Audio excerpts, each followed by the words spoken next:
Welcome to the 304th episode of the So Videogames podcast, where we talk about any game at all, including new stuff, old stuff, and anything in between. If we are playing it, we'll be talking about it.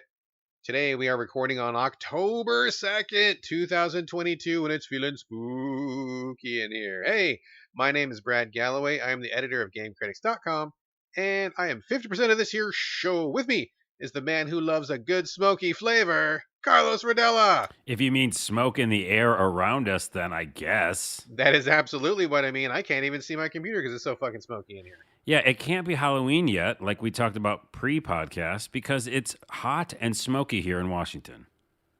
Forest fires or something? I don't know. Well, like, where is the forest fire? Because we can't even open our doors. There's so much smoke here. Yeah, we're right next to it. There's a fire that's to the east of us, and it just keeps burning. And so if it's warm, it's almost like, science. It gets hotter, there's more fire, and there's more smoke. So, yes, I want to be spooky. I'm so excited for Halloween and watching creepy things and playing creepy video games. But right now, geez Louise, it doesn't feel like Halloween.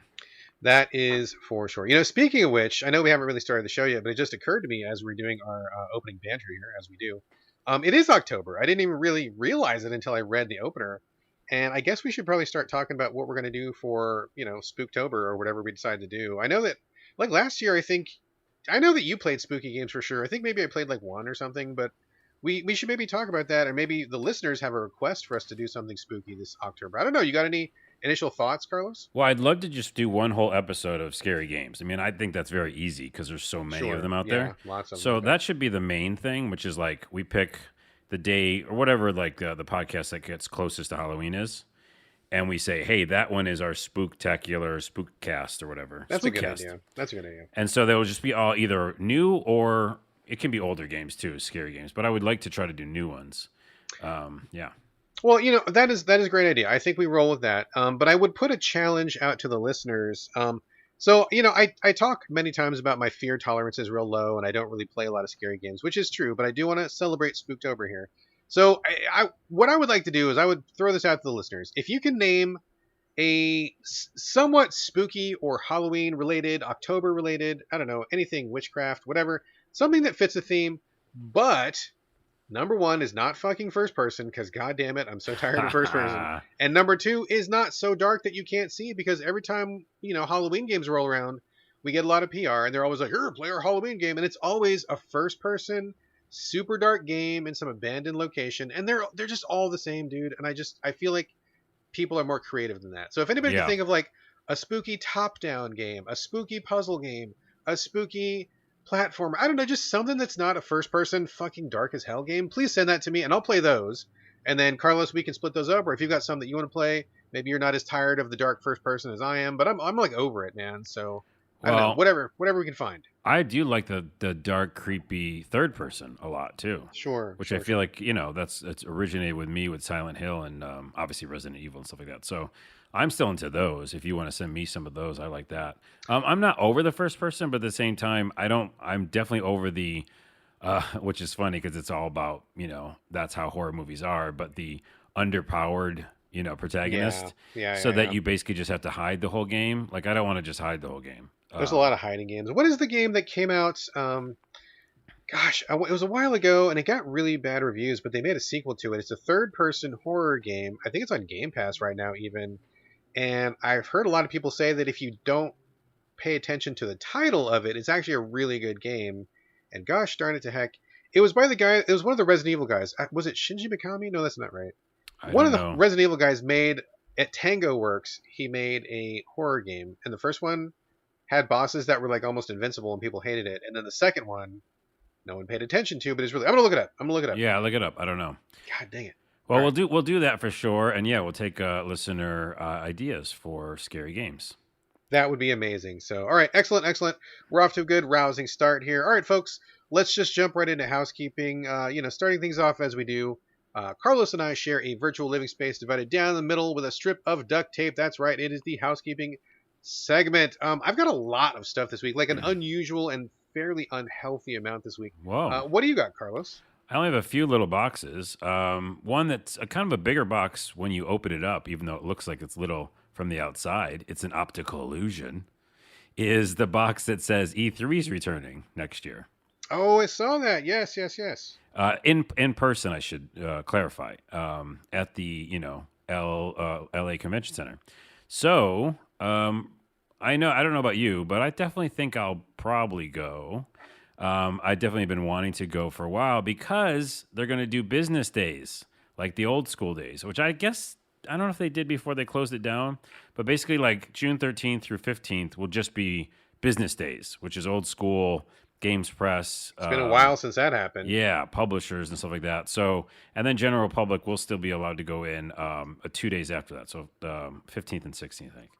But anyways, I thought that would be cool. I'd like to go down before the masses are there and actually get to play some games for once. Yeah, and talk to developers, because we talked about this before, but that's my favorite part of those shows. Two parts. One, because we both been to a lot of them, is to talk to the developers and have time with them and not be rushed or in a line or some bullshit.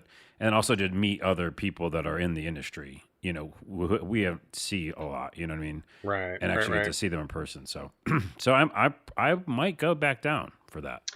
I will definitely not go, but I'm excited that it still is a thing, and maybe some point in the future I will return. But I'm glad they're doing the business days again. I feel like that really got lost in the shuffle, and that was really one of the things. I mean, I was fortunate enough to go. I mean, I know that you were too back in the day, before it became like just like a giant public free for all. And I don't mean, I don't want this to sound like elitist or anything. I'm not saying that like only games journos deserve to have good things, but like there was a big difference between showing up at E3 and you can stick your arms both out sideways like in a T pose and not touch anybody because it wasn't that crowded. People had time to talk to you. You could meet people and have a nice conversation without shouting. And then it kind of became just like wall to wall people and like a million miles long for lines and $19 for a taco or whatever. And it's like, I wouldn't mind going back to a little bit more business oriented. Then you have your hoi polloi and like crowds and stuff later on. But I think a separation is pretty good. I'm with you. Yeah. So we'll see. It's going to offer up a lot of discussion, but I'm kind of just excited about it. And lastly, to leave that topic, is that I do like the randomness and the craziness of an in-person E3. I'm not speaking of the crowds. I'm speaking of the weird presentations. You know what I mean? And like all those kind of weird meme cringe moments that happen. Oh, so yeah. I actually like those. But I really like bumping into people unexpectedly that you either are friends with or maybe people that you know from Twitter or social media or maybe just famous people that you just bump into. I mean, I've talked about this in the show before, but like I bumped into Hideo Kojima multiple times at E3. We were checking out God of War when that first came out. I was literally playing the God of War kiosk right next to him as nice. as they were showing that off the first time. I bumped into Will Wright. Bumped into Sid Meier back in the day. I bumped into like a lot of people where you're just like, oh, wait a minute. Is that John Romero? Man, that's totally John Romero. Hey, what's up, John? I've played, it's me from so-and-so. That's really cool and fun.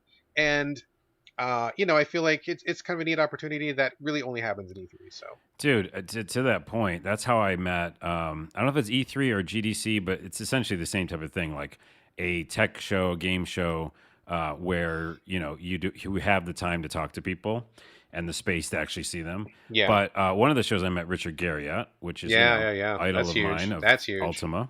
And then E3 is definitely where I met Snoop Dogg and also Adam West. And man. a bunch of other like, in quotes, famous people that were just like celebrities in that kind of way. Yeah. And then, some of them were really good conversations about games. And they weren't really about, like with Snoop, which I brought up before, but we talked about old Nintendo games and like Mike Tyson's Punch-Out and stuff. Yeah.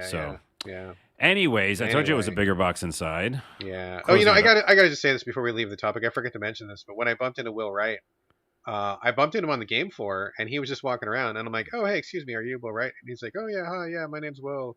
Nice to meet you." And he's like, like he introduced himself like he was nobody, and then he gave me his business card. He's like, "Oh, in case you want to reach me or something." That's awesome. He was just like a dude, like he was like zero pretense whatsoever, which I thought was the coolest thing about it. Yeah, totally. Yeah, it was awesome. Anyway, all right. I got a bunch. You want to just run through your three, and then I'll do my whole list, or what do you want to do? I'll just do one. Yeah, I guess because mine are pretty small. One. Okay, go for it. The Elden Ring board game is coming out. All right. I know. I didn't think you would like it. Pass. Okay, we'll just pass that. And then no, I didn't mean to kill it. If you're excited, go for it. I'm not. I mean, I don't know. That was interesting. I don't know how they're going to do that, and it's not the same thing, but it's interesting. And then everybody's like up in arms about this Donkey publisher thing. Oh yeah, that came out like just after we finished the podcast last week. We missed it Yeah. just barely. Yeah. So I guess I don't know or care enough. Donkey's his name, right? Like he's a I game YouTuber I don't know, person. dude. I've heard of his name, but like I couldn't tell you literally anything about him other than that his name is Donkey. So I Well, don't I've know. listened to his videos a couple times. I feel like I get annoyed with like his energy. I don't know. Sure, sure, sure. But the bigger discussion around it is like, should people who work in YouTube game press like make games? Well, anybody should be able to make games. And he wants to do publishing with his Yeah. wife, like, and so like he's going to help other indie games be made. So that's awesome. Like, why is that a bad thing? I mean, I don't know that I don't know that that was a bad thing. I mean, I think I don't see any inherent problem with that. I mean, he's already got obviously a following and a channel, so he's got the PR covered. Can just talk about his own games on the channel or whatnot. The thing that I saw being controversial, and maybe this is true, maybe it's not, but I saw people attributing to him some quote that said he's only going to publish the good games, like he's got it figured out, right? And then Oh, every publisher in my feed, and I follow a lot, were like, "Oh, look at this asshole! This guy thinks he knows what he's doing. He's only going to publish the good ones." Because we intentionally set out to publish the bad ones, right? Because that's kind of right. what you're saying. I don't know if he actually said that, but a lot of people were reacting as if he did say that, so it kind of seems like that's what happened. Okay, well, that would be a shitty thing to say. But in this day and age, when we have no idea what anybody ever really said, because there's no Right. damn objectivity. I know. Yeah. Yeah. Yeah. But so I won't put that on him because I don't know if he's had it or not. But if he did, that's a shitty thing to say because yeah, everybody's trying to make good games and publish good games. So Yes. Like anybody wants to go ahead and publish it, but give me a fucking break, dude. So yeah. yeah. All right. Well, anyways, that's all my boxes. So move over to your huge mess. Okay. Just circling back to the Halloween episode for a second, I was doing some stealth Googling while you were talking. I was right. It was Shinji Mikami, and it was Tango Gameworks, and the game title I could not remember was, and I forgot it again because I'm awesome, The Evil Within 2. That's what it Oh, is. right. And I was thinking of the evil with them when we were talking about third person games that are Yeah, horror. okay. Yeah, exactly. So I've heard The Evil Within is actually, it's got some good points to it, but I heard that some of those bosses are like kind of broken almost to the point that you can't beat them. And I don't know that they ever fixed it. So I'm kind of staying away from that one. But I heard a lot of people say if you let go of the baggage from Evil Within 1 and approach Evil Within 2 as its own thing, and I guess just, have an open heart when you play it, that it's actually pretty good and decent and fun. So All right. maybe I'll check that one out. I think I have it on Game Pass or whatever. So, all right, moving on to the housekeeping. So, okay, this is kind of a big deal for the show, kind of a big announcement. This is the first time we're mentioning it here actually on the show. But we have often said recently that we're having some technical problems, more of it on my side than Carlos's side. I've got my anti-tech energy or karma or universal, whatever going on that I Yeah. just seem to like curse my tech.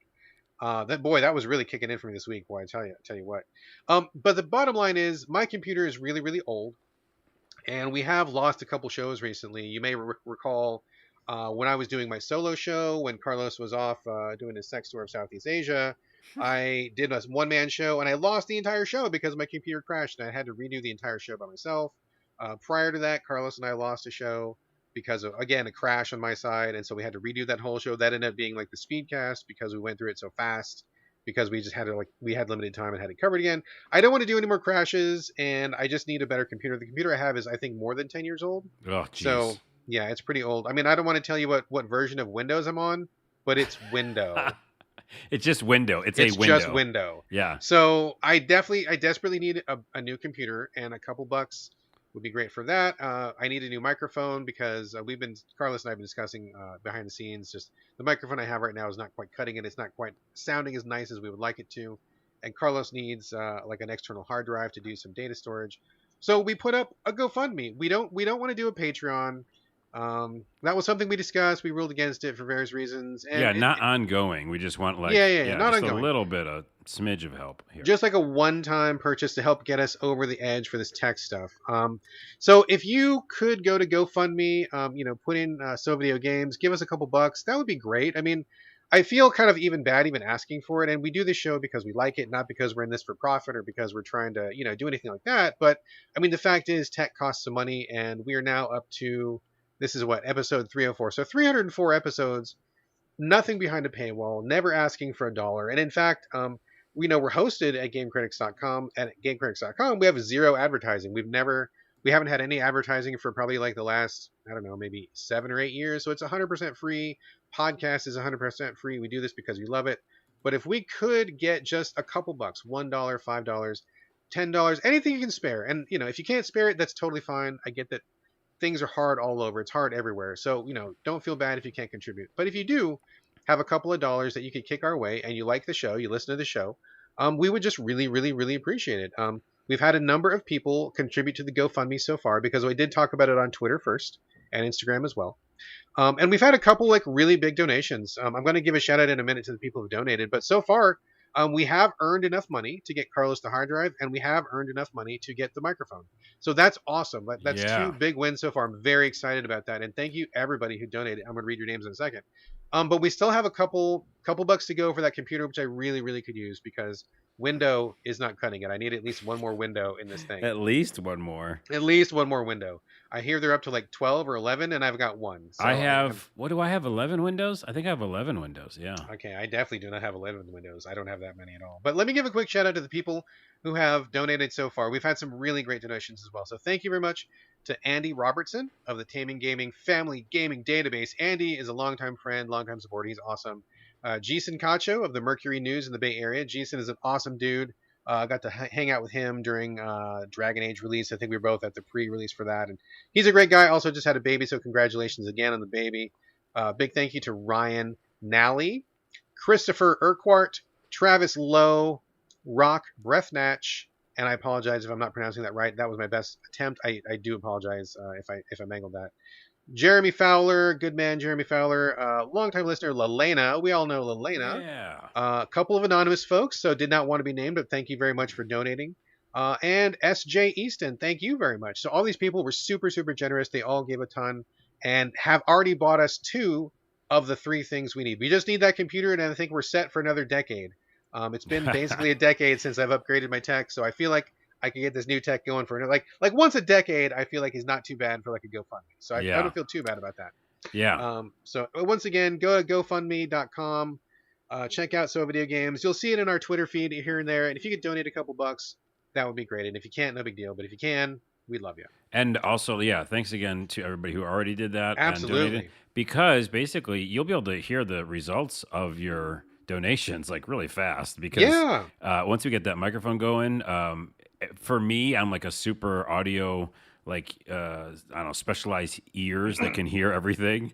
And Brad's side of the thing of this podcast has a lot of weird sounds going on sometimes. Yeah. So if you don't hear it, that's great. But you also will get this huge sense of clarity once he can get this new Shure microphone that we're excited to get. So there's a lot of things that you'll hear immediately in the podcast for your donations. Exactly. It'll be a benefit for Carlos because he'll have a lot less of my messy audio to clean up because of this microphone. And it'll be a benefit for you listeners because you'll hear a clearer tone from me. Whether you want it or not, I guess. And it'll just be a better quality of audio overall. And if you listen to the show, then I want everyone listening to have like the best possible experience. And so we're doing what we can. And again, 2 out of 3 goals met. We just have one more goal to meet. And if you're listening, United States, around the world, another country, whatever, please go to GoFundMe. And I promise we will not beat you over the head with this. This is probably going to be the one time that we will mention it on the show. We're not going to make a big deal out of it. So if you can, please donate. And thank you very much in advance. Okay, moving on. Stadia. Stadia's over. Did you see this, Carlos? Oh, yeah. I mean, not a big surprise, but... Yeah, I mean, I think Stadia was kind of dead from the get-go for a couple reasons. I mean, Google, really famous for starting something and then just, like, dropping it, like, without even really supporting it that well. This is just one more in a long string of things they've done where they get it off the ground, big hoopla, and then they just kind of quit for whatever reason. But also, the streaming thing, it's like this like brass ring for people who want to just get things streaming for whatever reason. And I honestly don't think it's going to work until, at the very least, until we're much further advanced in the tech than we are. I just don't think we're there. I just really don't. So I don't know. I mean, the plus side is that if you put any money into Stadia, they're going to give you a full refund for the equipment and the games, which is cool. I'm very glad they're doing that because that stuff's going all offline in like a month or 2. But Stadia is done. It's kaput. Any thoughts, Carlos? Not really. I mean, it's kind of like the writing was on the wall from the beginning. Like you said, I remember on live, I was playing on live, and that was like way before this, and they were trying the same thing. So yeah, the proliferation of like true fast, high speed 4K, type internet ability, that's important. And once that's not there yet, you know what I mean? How many people have really good fiber or something? Yeah, and So, honestly, like if you're playing a Twitch game, I don't know. I mean, maybe at some point we'll discover some strange quirk or something that like reduces all lag. But like, when you're playing a fighting game or when you're playing some really really high intensity Twitch game, a Souls or something, where like every frame counts, I just don't know that that's gonna cut it, man. I just don't know. well, we also have remote play from consoles, right? And so Hmm. that's, I guess, a little better already. And then secondly, yeah, like I don't. This will take a while, but like if we all had a quantum computer, Sure. it wouldn't be too expensive. But like that's the kind of like tech that would make like instantaneous, Exactly. delivery Exactly. of information. But And who right knows if now, that's even like possible in this plane? Who knows, right? This it plane is, existence. and we could do a tangent about it, but we won't. It's just it's yeah, just like the old PCs used to take up rooms because they were Sure. that big, Yeah. Yeah. Yeah. and they were like you couldn't buy them. That's where we're at with quantum computers, but we're making them. You know what I mean? And so yeah, it's just time. I think Yeah, so we're not there yet. we're We're not not there there yet. yet. All right. So, okay, a couple other things. Quickie game announcements. We talked last episode, I think, about a new joint venture from Electronic Arts and Koei Tecmo. It was going to be a hunting game, Yeah. and we were very surprised because we don't really see. Koei has dipped in a little bit with Tukiden, which was actually not too bad. But EA, that has not been something they've ever touched before, and it was kind of like out of the blue, where they're like, "Oh yeah, we're doing like this major hunting game." Billions of dollars poured into it and stuff. The announcement trailer came out last week, and so it is no longer a secret. It's called Wild Hearts. Did you see this trailer, Carlos? I didn't see the trailer. I just saw the artwork for it, and it looked like Monster Hunter, right? Yeah, it looks very much like a cross between Monster Hunter and Tukiden. So you've got giant monsters. Uh, Koei Tecmo brings like a very strong like Asian flair to their designs. So it looks very much like Tukiden, which was I believe a Japanese themed hunting game. But the hook to this one is that they have technology in with the hunting. So they're big monsters. Everybody's got big weapons, swords, crossbows, whatever. But there's also like this kind of I don't even know what they even describe it as, but there are these like gadgets that you can pull out. Like you can throw out a little box and it turns into like a giant tower, and you climb the tower to get on top of a tall monster. Or there's like a little box with a helicopter blade on it. You toss it down, grab it, and then it flies you around the arena to get over gaps or to get behind a monster or something.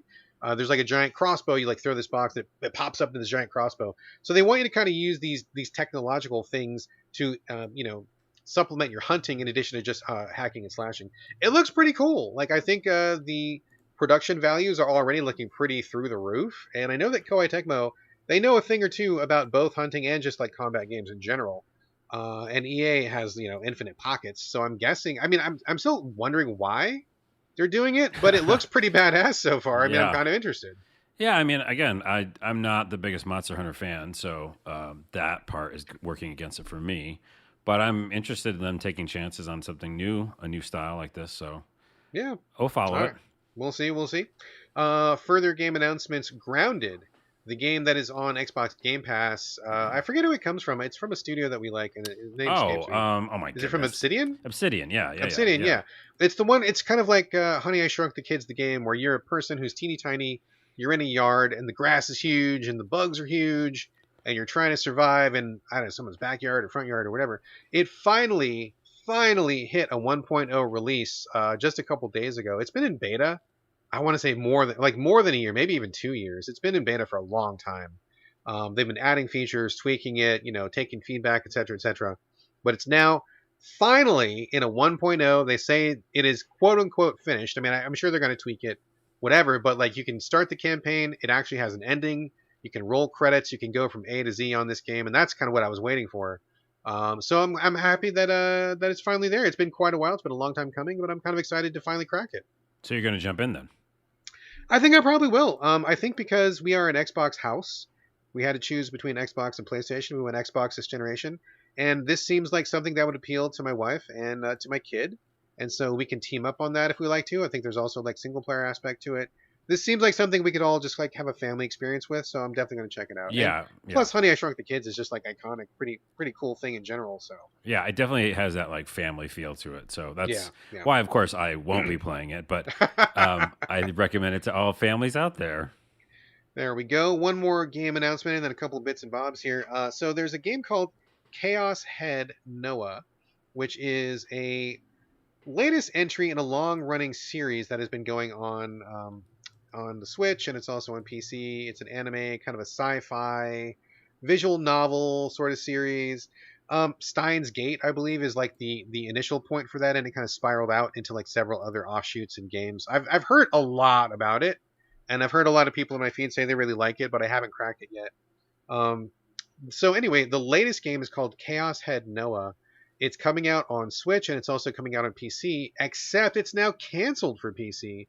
And the reason being, there was some content they objected to, which is bizarre, right? Because it's not a porn game, it's not a triple X game, it's just a sci-fi visual novel, and it's coming to Switch in untouched fashion. So it kind of blew my mind that Nintendo, who is famous for being uptight and straight-laced, is going to be like, yeah, cool, no worries, here's this visual novel.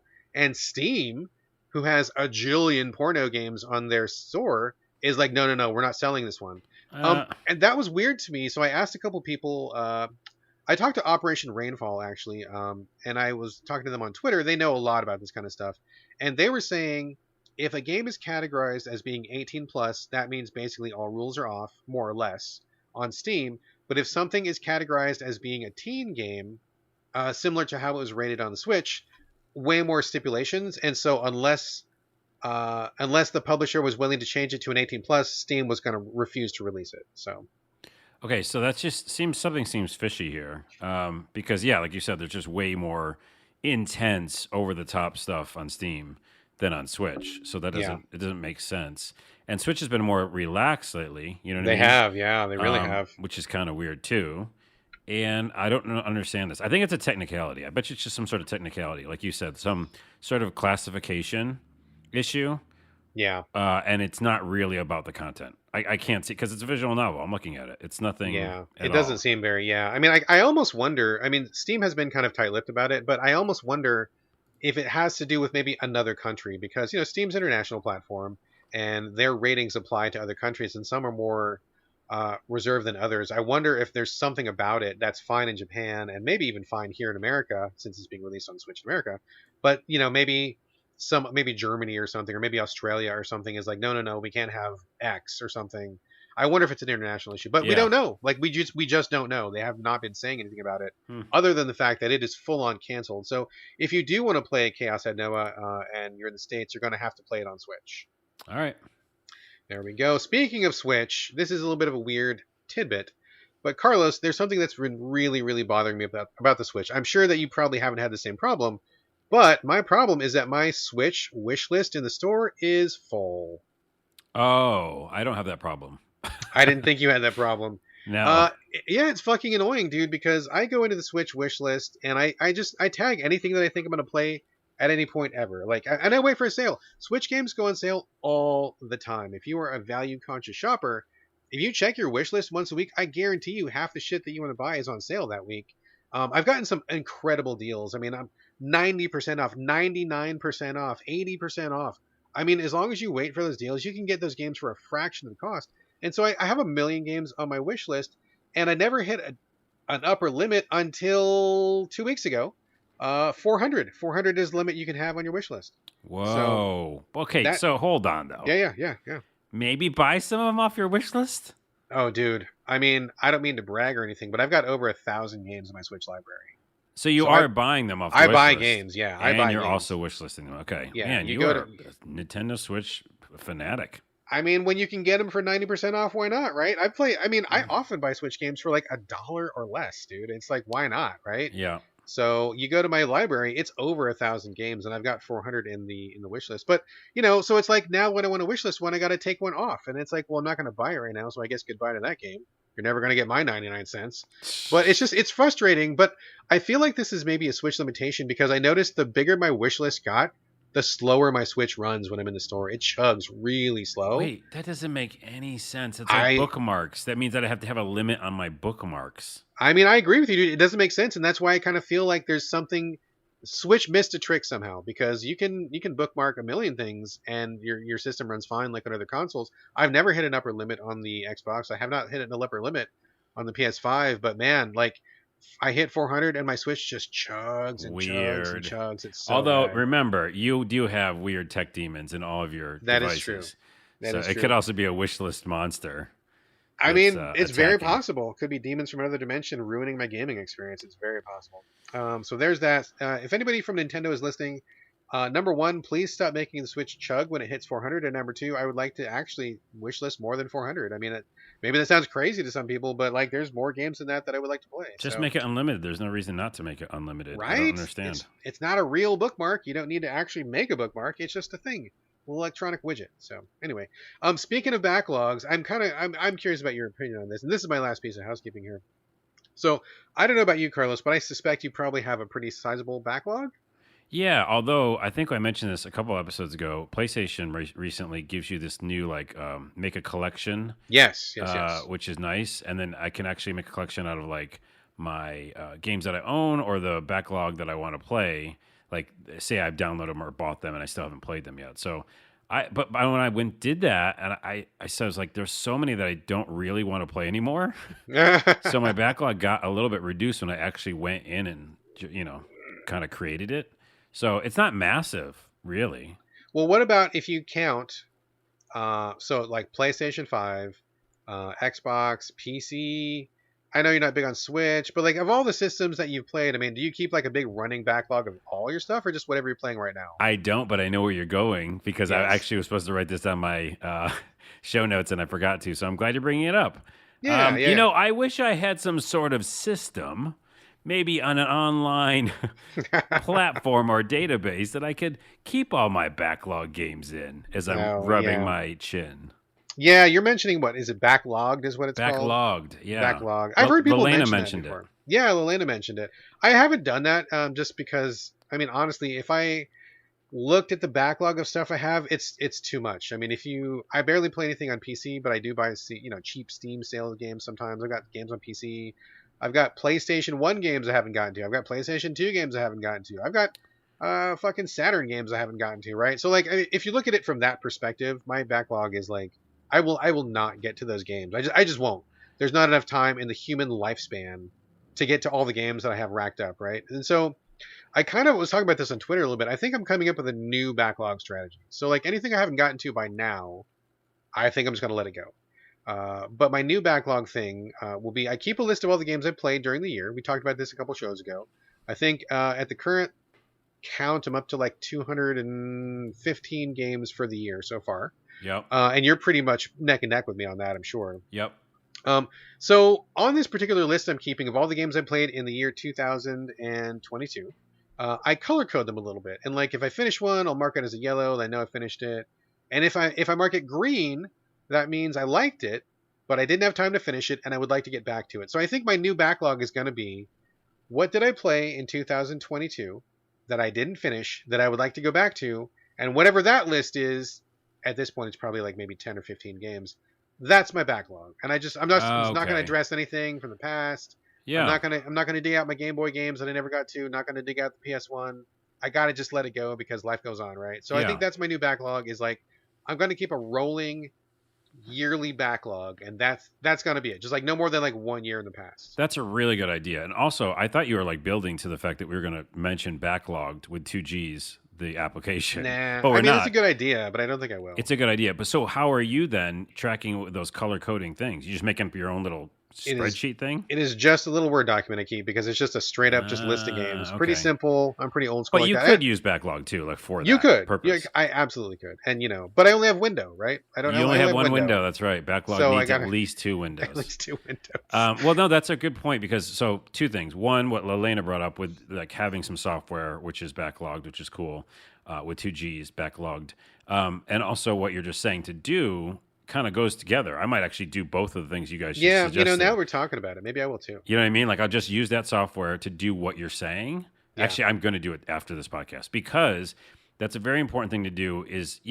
We can't just keep things going for years and years and years on. Yeah. Look at what you want to play this year and put it in that little categorization. Because if I look at my wish list on Steam, it's actually only about like 30 games, It's not too bad. which is not too bad. But I think 4 or 5 of those are from like this year, right? Okay, So so that's even less. It's Yeah, even for less, sure. and it's more doable if I like categorize it like you said. So Yeah. really good thing to do. I think I'm going to start it after the show. Yeah, I mean that's kind of what I was thinking, right? It's like if I, as I say all the time, if I was a vampire living infinitely in a basement somewhere, I would play all these games, but it's like, I'm not, and I just, I have such limited time already, so I really got to prioritize. And so, if I haven't gotten to it in 10 years, I'm probably not going to get to it. But if I played it this year and it's new and it's current and I liked it, I should probably prioritize that. So Yep. we'll see. All right, and thanks I'm again. registering for backlogged All right right, I'm now. going to do it after the show. And thanks to Lelena for number one for donating, but also for the suggestion of backlog. I'm going to check it out as well. That's a good Yeah. idea. So, all right, that is all the housekeeping we've got. Anything final, Carlos? Are you good to go? No, let's get into some games. Let's get into the games. All right, I'm going to break from tradition because we have like an odd number of games this time around. Big show, but I'm going to start off myself instead of kicking it to you, Carlos. Hope you don't mind. Oh, you go ahead. Since I'm already doing it anyway. Go ahead. Okay, be my guest. All right. So I think I'm going to start off with a Tower Princess for the Switch. This is a pretty cool one, and I mean, spoiler, I ended up not liking it, but I feel like it's such potential. I feel like if they did like a 2.0, it would be pretty cool. This is a third-person action game that's also a roguelike. The basic premise is you're a knight.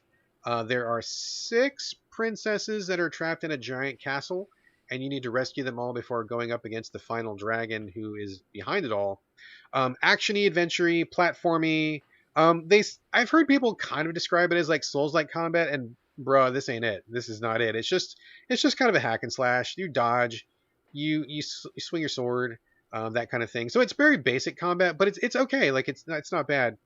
Um, you also have a roguelike element in that sometimes the dungeons will change if you die. And also, every time you die, you get to choose from 2 new characters. So, like, you start off with your basic knight, you die. The next guy might be a gunner, and the other guy might be an axe person. And then, like, you pick one of those, and then you die. And then the next person might be a pikeman, and the next one will be, like, whatever. It's kind of like Rogue Legacy a little bit, in how when you die, you have to choose a new class. So I think that's pretty cool. I dig that a lot. Another really cool thing about this game that I think is great is when you finally unlock a princess, and you unlock one, like, basically right off the bat. She goes with you. You rescue her, and then she wants to go with you on the rest of the adventure. And she has a magic power. So, like, every princess will have a different magic power. The first one has a bag of like sand or something, and you can pick an enemy and say, "Hey, princess," and she'll throw it, and it'll like knock that person out for like 5 seconds. So it's like a little stun that she can do. Super useful, and it's really fun. It's really neat. So I love the idea of this like changing castle, new characters, princess, ride or die with you. Like this is all really, really cool, and I like it a lot. The problem is it's just really, really rough. It needs a lot of polishing. It needs a lot of rebalancing. The combat is nowhere near tight enough. And I gotta say, this game is brutally hard. Really, really hard. I can see that there's a skill tree where you like up your stats and you will up your attack and stuff like that. But getting the resources is like, oh my god, it's like squeezing blood from a stone. Like it's so few resources. I did multiple runs with nothing to show for it, like no advancement. Ugh, I didn't unlock gross. anything.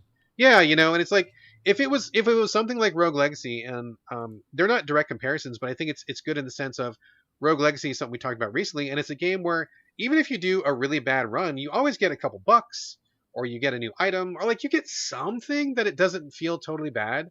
But in Tower Princess, I did so many runs where I made like zero progress that it was really discouraging. And on top of that, just because the combat was so hard, because it doesn't feel so tuned, it just did not encourage me to stay in it because I just don't think it's quite there yet. But I love the concept. I think it's a great concept. I think the idea totally in the right place. Like if they fixed this up, tuned it up, made it tight, made it hum, this would be an amazing roguelike to add to the genre. I would totally play more of this. I want to play more of this, but I'm not going to play a game that feels as janky as this, especially when the stakes are so high. So, unfortunately, great idea. I would really encourage the devs to either tighten this up or do a 2.0. But in its current state, it is just too rough. Two things from that. One, the number one thing for me to enjoy a roguelike, especially nowadays, is that permanence. And so if it's not there, I'm running away backwards, Homer Simpson in the bushes. But the other thing is, I wonder if we should keep a running list almost like backlogged for all the games you say on the show that just needs to tighten it up a little bit or do a 2.0. Because I wonder, I'm guessing like 10% of them are actually going to retool it in any Barely way. any, right? yeah, probably not. But it would be interesting because I feel like you say that almost every episode. I mean, it's true, man. Like I just see these folks, and I'm like, man, you guys came so close, Yeah. and they just for whatever reason. So anyway, all right, that was Tower Princess. It's a really man. I want to love it, and I just don't, but I really want to love it. Anyway, moving on over to you, Carlos, for Come on, come on, come on. You got it. ah man, I'm choking. Asterigos. Asterigos. Yeah. Asterigos. Okay, man, Asterigos. Jen. Ooh, that was so close. There's Asterigos like Curse of the Stars. thank you, Asterigos, Curse of the Stars. There's like 19 different ways to pronounce that, and I froze. My bad. My It's bad. okay. We got a preview code for this, so thank you to the publisher for that. And just to be super, super, uber clear, we are talking about Asterigos in a preview sense. This is just quick look, overall feeling. Carlos is the one that dove in, so I'm very excited to hear what he has to say. But this is, to be clear, a preview sense. Preview. All right, Carlos, take it away, my friend. Yeah, so there's a bunch of previews on the YouTubes, but here's my thought, because you know me, I'm an action RPG person. You are. I am. It's like my middle name. So that's what this is, and I will give you some ideas of, first impressions, no review, but just impressions, and what this game is itself. Third-person game, it's very similar to that Phoenix, Immortal Phoenix Rising or whatever. Immortal Phoenix... The one from Ubisoft? Yeah, Immortals Phoenix Rising. It has that feel to it, right? Like kind of a cartoony almost look, right? Third-person action-adventure RPG mixed with Souls-like, though. Which I mean, is what interesting. isn't mixed with Souls-like these days, man? Nowadays, I know. It's like everything. I don't think it 100% has to be in every game, but I can see how it works in this one. I think it really enhances the idea of what they're trying to do, which is tell a story, but also have something where it's challenging, right? Like it's not just going to be a walk in the park, you hit A and move on. Right. I think it's just kind of like adding to the difficulty of the game. Now, in the beginning, though, there is also story mode, regular mode, and like hard mode. So they even give you that option. Okay, good. Which I don't know if I don't know if Immortals Phoenix Rising did that or not. I can't recall. I'm looking at the images on YouTube. This is a very attractive looking game. It looks very cute. I didn't realize. I for some reason I had my wires crossed and I thought we were talking about a different game. But now that I'm looking at it, yeah, I think that is a great call. That it does look like that one we're talking about. Immortals. Yeah. Immortals. And it's beautiful. And it's again, it has its own style, which is just kind of like, I don't want to say cartoony because some of them are really, cool looking characters as well. Yeah. But anyways, you play Hilda, a young, brave warrior woman, and you're pretty much just going to try to figure out this mystery of this town, this really big city that has a curse on it, where everybody is kind of like cursed by this magic, and they have to eat magic, by the way. So they eat magic. Yeah, where do you get it? They can't eat food anymore. Well, they can eat food, but they have to put magic in the food because the food does nothing to them. It's just a really weird, interesting story that you've got to unravel, and I won't go too much into it. But you are the, action RPG, third-person Hilda warrior woman. You have a bunch of different weapons, similar to a Souls game or something, where you can pick the ones you like, right? But what I think is great is you can equip two at the same time, and they're mapped to different trigger buttons, meaning like I have daggers and a spear, okay? And so on my PlayStation, I have L1, R1 is one weapon. L2, like a R2. light and heavy? Yeah. No. Yeah. Light and heavy. Or even like sometimes they're just like different types of things. Like one's more of a parry on one of the weapons. Gotcha. But the point is I have both weapons at the ready. So I'm not like switching weapons. So I think that's a really unique thing, I think. I don't know. I like that I can have two weapons always ready. Yeah, that sounds cool. I'm in. Yeah. And then one of the things that I like a lot, again, this is just kind of in a preview sense, but the ability to have one of the weapons, which is the daggers, it has a dodge move. So it's like an attack, but it's like a dodge. So you know me and dodges. I like to have a dodge on hand. You have a little bit of a dodge roll yourself, but then you can have other dodges attached to weapons, if that makes sense. Yes. So that's all really cool. And yeah, in general, I think the takeaway for the preview, and definitely for people who are thinking about buying it, is that, and I won't go as far as some of the reviewers are doing on YouTube, but there is decisions to be made in this game. Like storyline decisions, you mean? Storyline decisions, but also, it feels like in these kind of games, action RPG, you should just go kill everything. But I'm telling you in a preview sense that you shouldn't. sometimes. Oh, okay. And so I think that's really cool that I wasn't expecting some of the changes or things that could happen by your decisions. And so this has more decision making than you would think that actually affects the game. Let me ask. Okay, so let me ask you in a total non-spoilery preview sense here. This is the first I'm hearing about this because I have not watched any preview or anything like that. I know there's a few out there, but this is the first I'm hearing about it. So, are you saying, in a preview sense, non-spoilery, that if you kill or don't kill somebody, that'll affect the story? But does the game let you know that? Like, is there ever a point at which they surface very clearly, hey, maybe I shouldn't kill this guy? Or is it totally just like one of those organic, like, oh, I just happened to not kill this guy and then something happened? Like, do they tell you, or is it kind of like a secret sort I of can thing? I can tell you one example because it's the first example of it, which again got me excited to want to pick up this game. So I think this is okay in a preview sense. But like in the very beginning, you're talking to people. I'll be very vague, and they say, "Hey, you should go like try to work out a deal with this other person." Ooh, this is fun. I'm doing things without saying any. I'm being Saying things super without vague. saying Yeah. anything. Yes. And so you're like, okay. And then you just kind of like file that in the back of your head because you're like, it's an action RPG. I'm going to go kill things now. But then when you actually meet a bunch of monsters, you can say monsters and stuff, and bad people or whatever, Sure. and Sure. you're Sure. you're killing things all left and right. And then there's like bosses, and there's like mid bosses, but there's a certain boss that you meet that if you do take out that boss, it changes the story. So no, they don't go, hey, remember, you're supposed to work out a deal. You just like have to remember. Okay. So So, but they do, like, someone mentioned it or something, yeah, because I know that yeah. there's certain games where I have played games in the past where they don't say anything, right? It's just like you're going through, you're killing guys or whatever, you're playing the game like as normal, and then like you read an FAQ and it's like, oh, but if you didn't kill so and so, they'd be around to help you in this other thing. And I'm like, well, I didn't know that. Like, I had no idea. But they do mention something. Like, it's not just totally a secret. Yeah, I mean this game feels like a story adventure game at heart, right? Like it feels like it's an adventure game. And then they happen to put in the Souls-like stuff in there, which again, I think makes sense so far. I'm not like taken aback by it too much, right? It seems like it fits the game. Okay. But those decision things, yeah, they aren't explicitly spelled out, but it's also really cool in a preview sense to tell people about it because I think it does, differentiate the game from just a game like Immortals Phoenix Rising, which I didn't finish it, and I didn't see like the benefit of just running around getting a bunch of stuff. It's very Yeah. much a collectathon, I think, game. Yeah, I think that was very focused on if you want to just engage in a physical gameplay experience. I know there was a story, but I just I agree with you. I wanted more significance to it, and it just felt like a lot of stuff to do because you needed stuff to do, and I don't Yeah, like those kind of games. So and this hopefully one this you're will have more of a Oh yeah, this focus, one's like immediately like there's a little bit of like class system stuff going on too, right? So I'm like like immediately society class. You mean? yeah, like Okay, interested in like this city, which is the city's got this curse on it, and because of that curse, a bunch of other gotcha, stuff comes out of it. So, gotcha. anyways, I'm just really interested. I'm gonna keep playing it, and then once I can talk about it fully, I will in this podcast.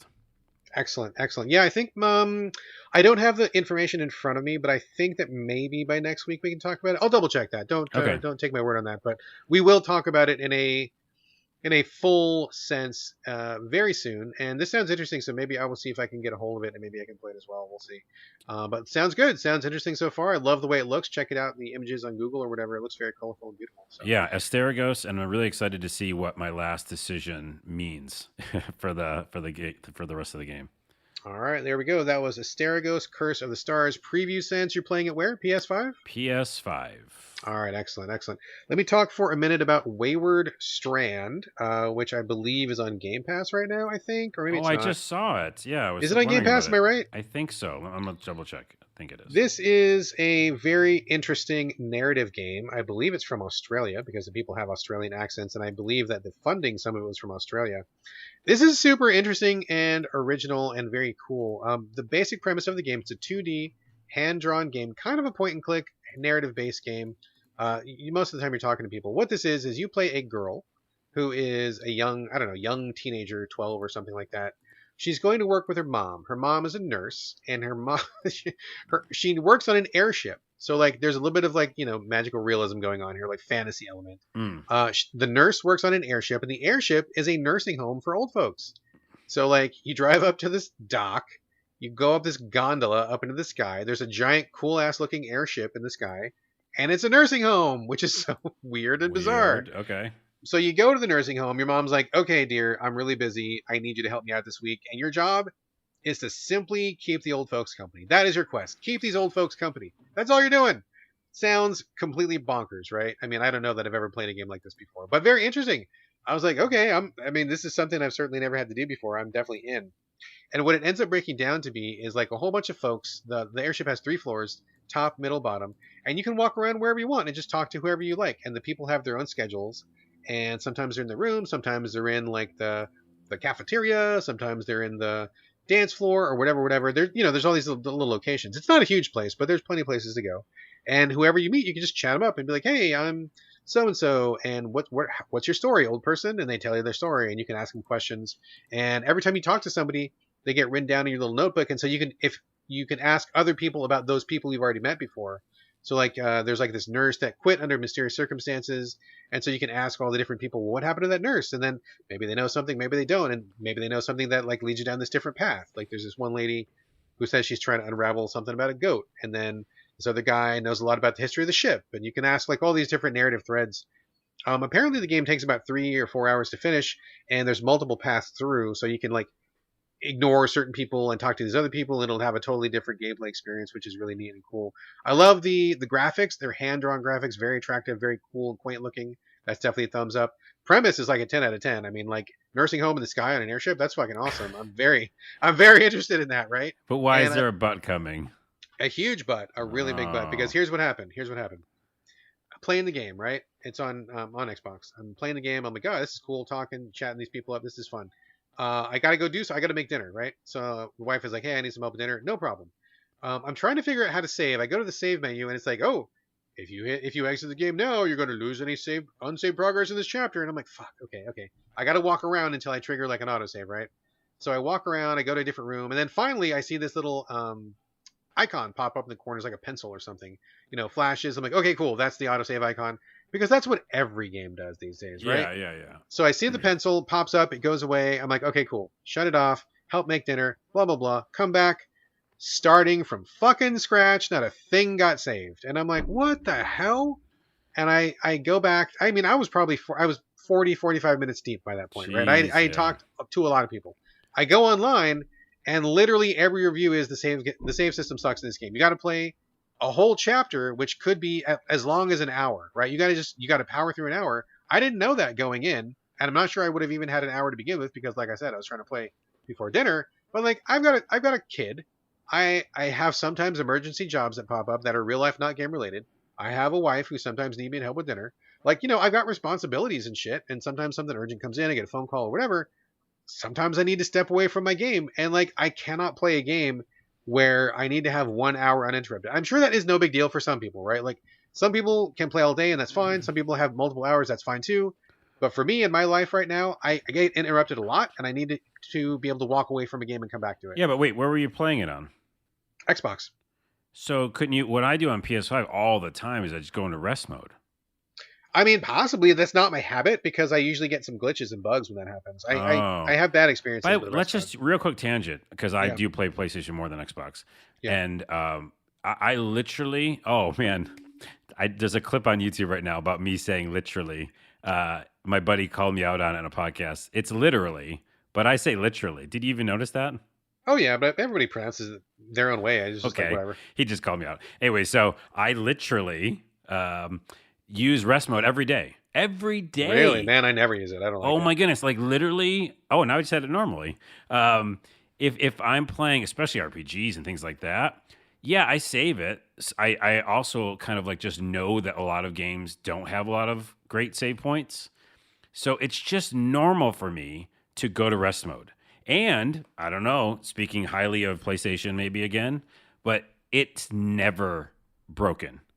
Like I've always been able to come back to my game. That is not true. I've had several bad experiences with both Xbox and PlayStation. I'm saying you have. I'm telling you. I mean, it's never broken for you, which I fully believe. Yeah, it hasn't. I mean, I feel like I thought it would, because I go, I don't know if I trust rest mode. But once I started using it, that's how I pause games now. I mean, I'm trying to save electricity. It's like if I'll come back to it when I come back to it. I don't know how long it's going to be. And I have had several games on both systems. The only one that doesn't fail me is Switch. Switch is fine because I can put it in sleep mode. That's no problem. That's solid. Mm. But both PS and Xbox have fucked up games for me, Huh, and weird. I can't stand it. So I don't Well, do rest mode ever again. you do I just have don't. demons though in your I machinery, do. I so am possessed. But anyway, bottom line is, I thought this game was cool. I really wanted to finish it. I mean, 3 4 hours. That's totally within my ballpark of being able to finish something, and I liked it. But that was a real kick in the nuts to mm, lose 45 minutes of progress and have to go through all those conversations again. I was like, no, no, no. So I bitched about this on Twitter. And of course, the developer saw it because that's what happens on Twitter. And they came back and they're, I don't know this person at all. I'm sure they're a lovely person. This is nothing personal whatsoever. And they're like, yeah, so, I'm an indie developer. It's my first time game. I'm doing my best. And I'm going to try to get this in there ASAP. And I'm like, cool. That's cool. Like, no disrespect. I mean, much love. You did a great job on this game so far. But like real talk, and this is not addressed to anybody specifically, saving is so fucking basic right now in a game. Like if you don't have the save down, you work on the save before you do the rest of the game because I just like it just that was so demoralizing and dispiriting that I deleted the game right after that. I'm not coming back to it. yeah. Um and they said I'm gonna get that in there, and I'm like, cool. If you get it in there like a decent save, I will come back. I will play this game again. But like just for everybody listening, if you have a game that requires a save, please lock your save down first. Get that done first. And then once your save is working, that's just like the foundation of your game, right? That's like the concrete slab that you build your house on. If you don't have a save, like do not build the rest of the house. Do not proceed, right? So I will do a little bit of defending of the position of the developer for one thing, because as I remember when I code games, sure. the only thing that happens weird is like an RPG, which I'll talk about later. Lots of times can be easier in the fact that you're on a map and there's not a lot of story cutscenes. You're just kind of like Sure. killing things. It can do a save state pretty easily because it's just a map and your items and what's going on right now in the Sure. immediate. Sure. Sure. But in story-driven games, I think it's a little more difficult because there is those choices that are happening. And I know that sounds like a cop out or like it should be just as easy, but I think there might be something to that. And the fact of like branching stuff and when things are saved, like creating a save state before the other decision's been made won't work sometimes. I don't know. I don't know anything about that. I am not a developer. I fully admit I am not a developer. Well, But what I will say yeah. is that I have been playing games for 40 plus years. This year alone, I have played 215 games, and of those 215 games, almost none of them have had a problem saving. So save is just basic. I'm not going to say it's hard or easy or whatever, but like it's just not a problem in general these days. Yeah. So to meet a game where it is a problem was very disappointing. So anyway, again, not to call this developer out. I'm sure they're a lovely person, and I really like what I saw so far. Good stuff. If they fix it, I absolutely will come back to it and I will report back. So that's my only bummer, man. But if you've got an hour straight and you're interested in narrative games and you like nursing homes and you like airships, this You is your like fucking game. nursing This is homes. for you. Yeah. Also, when you said it, and it seems cool, so people should check it out. Yeah, it seems very cool. When you first said the premise, I thought of like being in the what was the retirement home for the old people in The Simpsons to like go Oh talk yeah, to Abe Simpson and stuff like that, and that guy who's like always yelling at the nurse and stuff, and yeah. exactly. Yeah. All right. Good stuff. It's good stuff, but it just needs a better save system. So there we go. Let me talk about one more game. I'll turn it over to you in a second here. Let's talk about Railgrade. This is a very surprising title to me. I have played a lot of train games this year. I could not name them to you because they are very forgettable, but I like the idea of playing a train game. And I don't mean like ride a train, not like train sim or anything like that. I don't want to ride the rails myself, but like the idea of building a system, setting up little trains, schedules, and like moving things back and forth. I don't know, something about that is appealing to me. I mean, maybe it's a holdover from when I'm a kid. I think most kids love trains. I mean, that's a pretty common thing. Well, and Railroad Tycoon and all those Sure, tycoon games. all those tycoon games, that Yeah. kind of stuff. I don't play many of those, but just something about the idea. I'm waiting for one to click with me, right? And I just haven't found one. But I think Railgrade is the one that's going to finally click because it's not just one of those games. It's a little complicated to explain, but basically, it starts really good, and the very first thing it did to me was say that it's sci-fi, which I had no idea about. You look at the trailers, you don't really get a sense that it's sci-fi, but once you play the game, it's like, oh, we're going to a faraway solar system, we're on a brand new planet, we're on a whole new environment. I'm like, okay, cool, interesting. That's very cool. So you start the game and you are like the person who knows trains. You are the train expert, and they're like, "Hey, man, or woman, or whatever, non-binary person. Hey, person. We're in this new planet and we fuck shit up because no one knows how to run a fucking train system. So we need your help, and you are the train expert." So each level in this game, there's many. I think there's like probably like 40 levels. It's a lot of content. Is a chunk of the alien landscape with a couple features on it, and it's your job to figure out how the fuck to make it work because you are the train administrator. So, for example, you get to this new planet. We're running out of oil, we're running out of electricity, we're running out of juice. We got to keep the generators running, and we're gonna die. We need your help. There's an oil well like on one end of the map. There's an oil refinery on the other end of the map. There's rocks and stuff in between. And then there's also like I don't know, a couple other features you got to get going. You have a certain amount of money to start, and you got to like figure your shit out. So it's kind of like a puzzle. It is a train sim because you do need to be able to figure out trains and get the trains running and set up a track, pick which kind of train runs on which track, etc., etc. But the real meat of gameplay is, okay, now I'm in this sector and they're fucked up in this way. We can't get the gas to the gas station. We can't get the electricity to the electricity station. We can't get the water to the water. Like whatever it is, they're having problems, and you're the only person who can figure it out. And so it's also a puzzle, and each level is pretty small. They are self-contained, and it's all just like one thing. Like they don't connect, right? So like if you fuck up puzzle one, it doesn't ruin puzzle two. Like it's not like one giant contiguous landscape, which some people have called out as a flaw. I think it's fine because I think going bit by bit is okay for me. It feels very bite-sized, and I like that feeling when I'm playing on the Switch, which is where I'm playing this. So I think that's pretty cool. Overall, I think the concept is great. I will say that even though this game is pretty complicated, they do a good job of approaching the content. I think the tutorial is great most ways. There's one really bad part about it. I'll talk about it in a second. But in general, the tutorial is really great. Walks you through. I think the UI is really good for the Switch. Text would be a little bit bigger, but it's not terrible.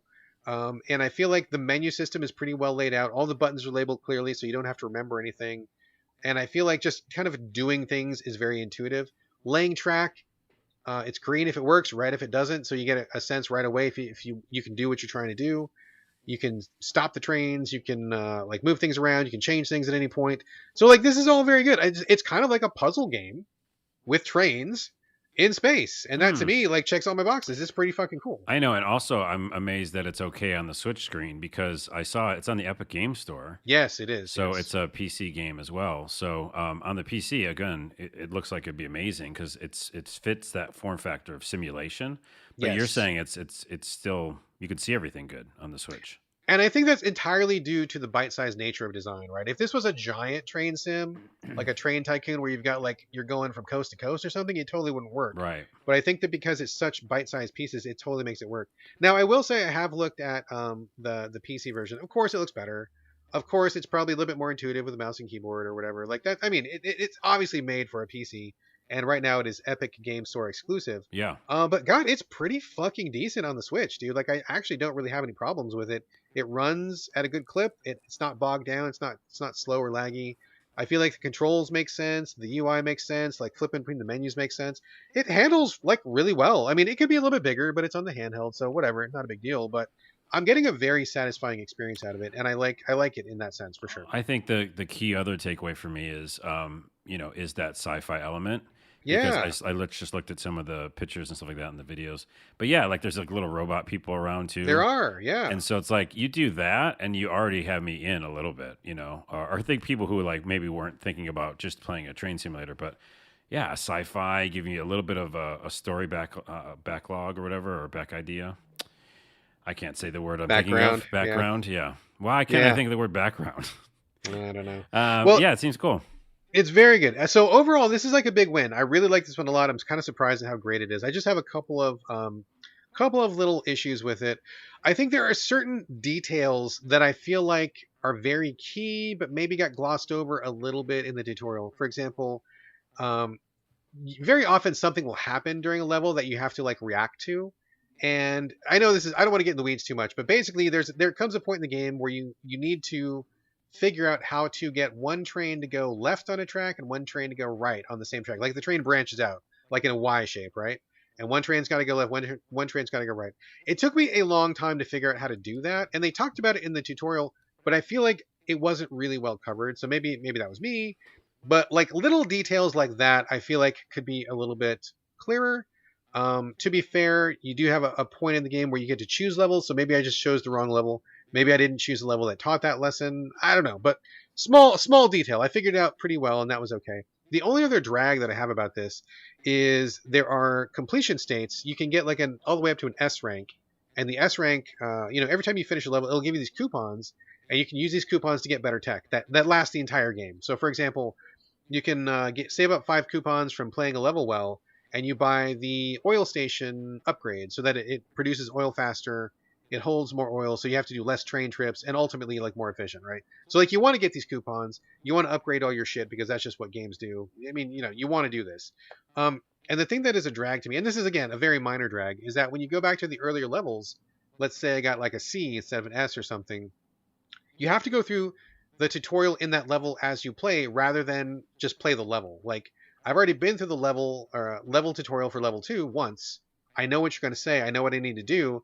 I just want to execute better the next time. Oh, But you have to like go through the tutorial as you're playing it again. no, that doesn't make Yeah, any which sense is at kind all. of it's a bummer. So like for example in level 2 or whatever, it's like you set up your little train track, you go to 3 oil stations and you're making your oil, and then all of a sudden, oh no, we need water. When I came back to it, like I already know I need the water. I want to set up the water first because I know it's coming, but I can't. I have to go through the stages of doing the oil thing first, wait for the prompt, and then do the water. So whatever.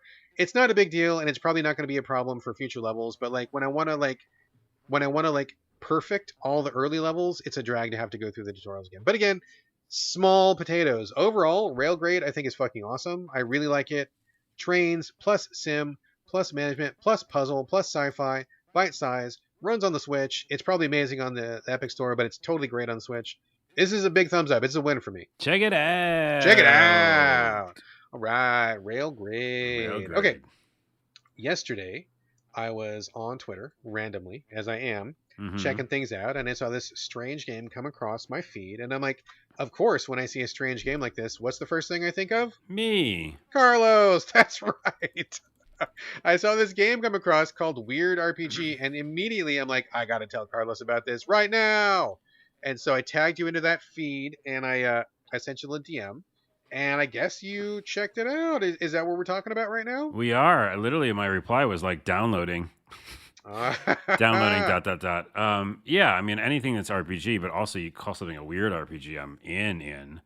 And it's Chinese from a Chinese developer. I don't know if it's his first game or their first game. I'm not sure, but it's just one name on the Steam page. So Okay. we're just gonna assume this is their first game. Maybe it does feel like I don't want to say not finished, but it's just very basic, right? Sure. Very simple game. But I was just excited because I saw some of the screenshots before I downloaded it, and some look like 3/4 view action RPG, kind of little character, right, running around doing dodge rolls. But then at some point, you see some screenshots of like the woods and monsters, and then you see some screenshots of a city, like a modern day city. Yes. And I'm like, that makes it a weird RPG. So I haven't got to that stage yet, but I saw those and I'm like, I'm in. And plus, of course, dodge rolls, and they say the definition of the game or the bio is influenced by Sekiro and Hades, Wow. right? Okay. Which That's makes crazy. sense because like kind of Twitch like action gameplay, fast, had to be good reactive. And then Hades because it's not roguelike, but it's like it's that look and feel of like Yeah. 3/4 Yeah. view style. And then it also says the combat mode mainly relies on tumbling. Some of the English translation is I pretty love rough. that's awesome. It's I love a game that awesome. relies on tumbling. Tumbling. That's amazing. To avoid the enemy's attack and find opportunities to counterattack between the enemy's attacks. See what I'm saying? It's not 100% translated well because, again, it's a Chinese game. And by the way, the name of the game is Chinese characters and then English RPG, like the letters RPG, right? Oh, so you're saying the text is actually it is like In literally Chinese, right? Chinese so text. I Okay, gotcha. translated it, and it isn't weird RPG. It's strange RPG. Strange RPG, weird RPG. From Chinese, yeah. So from Chinese, it's strange RPG. I don't know where someone got weird RPG. Or is it, do they call it weird RPG on Steam? I believe it was called Weird RPG on Steam. Yes, Okay, I well think then so. they're I could be wrong. wrong. I could be wrong. Anyway, so Strange RPG, which I'm now going to talk about for a second. Yeah, I downloaded it. I played it all morning, so I just played it today, but I played it for 2 hours straight. Wow. Okay. Because I'm a person who loves an action RPG with a dodge roll. So it is in the Sekiro sense because it's you have a roll, and if you do a perfect roll, which I love rolls, I'm sorry, tumbling. If you tumble the right way, perfect tumble, you hear a little clink sound, and that means the enemy didn't do shit to you. Okay, so like you iframe through You it. iframe, and you know it's again kind of in that Sekiro sense, like it's got to be perfect timing. But for some reason, because I've been playing action RPGs so much lately, and also my whole life, I'm like excellent at it. Like I was like surprising myself. I was like, maybe I should go back and play Sekiro Oh because Jesus. I mean I won't. But I was just like fucking perfect tumbling all over the place. Okay. Wow. Okay. And so it was like there's a few games that do this. I think Trials of Mana did it for me, where it feels like you get in a flow state if the developer has done it right. Yes. So Yes. all the assets, all the story, everything's bare bones, right? So this is not like a campaign. This is like this guy made a real quick game with some basic assets. You go and talk to people in the town. They're like, yeah, there's problems with monsters. Go figure it out. You know, the shop people are like, yeah, I can give you some stuff you might want to buy. That's it, right? Yeah. Yeah. There's weirdly like some physics though in the town, so I'm like knocking things all over the place. So it feels like kind of bare bones that way. But the combat's so fucking fun. And then, you know, there's a couple of special moves similar to other Souls games or whatever. You can pick the weapon you want and then, you know, upgrade on that weapon. So I picked the spear. I'm a big spear person nowadays. And there's a lot of through lines with my reviews this episode. You'll see spears and ghosts and things like that. Anyway, so I got the spear and then upgraded that. You get random drops as well, right? So like loot's everywhere. You might find better stuff than you can buy, that kind of thing. And yeah, you just kind of go through areas, go to new areas, save. You can save all the time, right? Like anytime, any second. I love a good save. Have we mentioned that? Oh, that's right. The save's going to come back too. You literally go to bring back literally. You go to the menu and you go save, and it goes saved. It's like the fastest saved in the world. That is dope. Props to this person because right. I love a good save. It's like a super save, like a super fast save.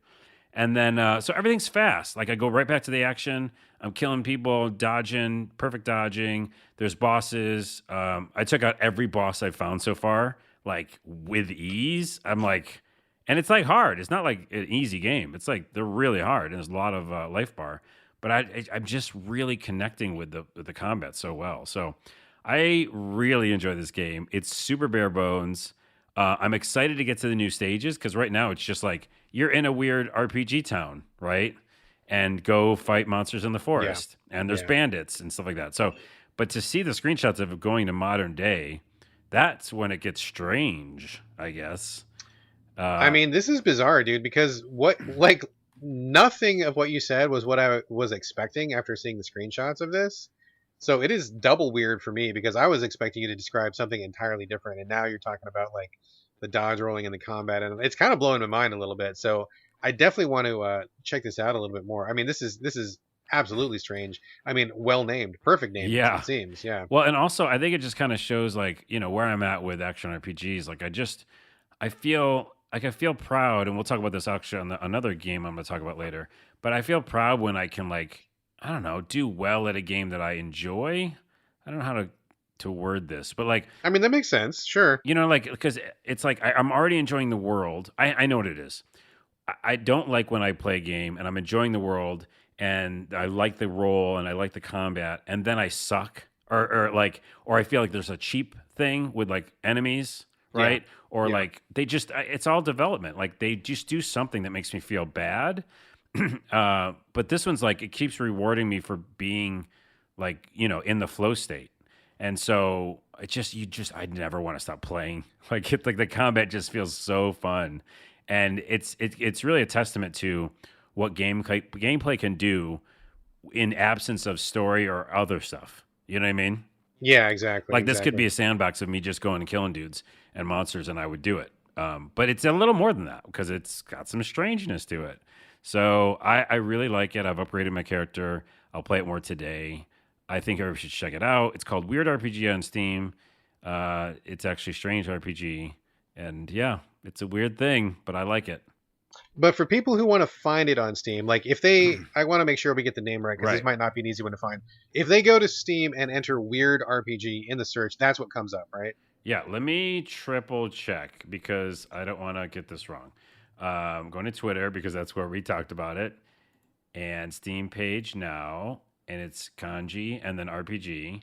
So it's kanji characters and RPG, but oh, you know what? I don't think you can search Weird RPG. What did you? Oh, did you just I find it used through the Twitter kanji link? characters. Yeah, I used Oh so man, I copy and pasted from Twitter kanji RPG. You know, like the characters, right. The characters, and that actually got me it. So I don't gosh. know. Okay, I don't know either. And if it's Chinese, then it's probably not kanji. It's probably the Oh, Chinese what am I characters. I'm doing? not Why sure. I said kanji a bunch of times. I'm sorry. I don't know what you'd call the Chinese script, so I guess we'll have to plead ignorance on that one. But okay, so I guess what we can do. I know I always forget to put stuff in the show notes, but maybe I will try to. I'm gonna make a note to put something in the note. I gotta add to show notes, Brad. And if anybody wants to try this out, and it sounds like you should, I will do my very best to try to remember to put this in the show notes. And you can look it up that way. And if I forget, which is very possible, hit us up on Twitter and we'll try to hook you up with this game because it seems like it's worth your time. Hold on one second. I have one more thing to add to this because it's an interesting Okay? thing. Yeah. Characters. I think kanji is still. I think Chinese characters can still be kanji.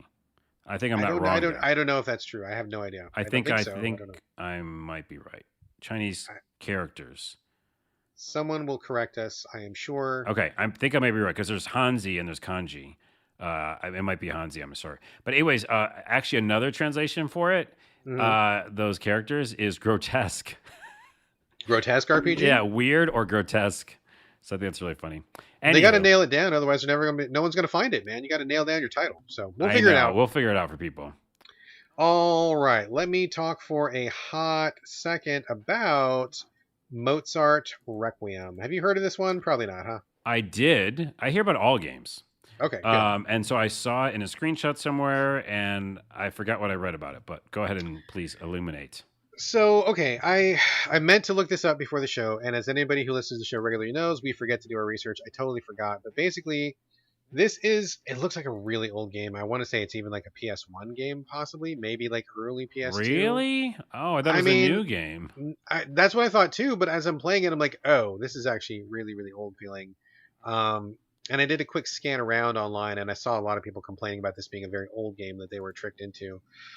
So I guess I just didn't understand, number one, that this was an old game, and number two, I didn't realize it was a point and click. I thought it was going to be more of an RPG.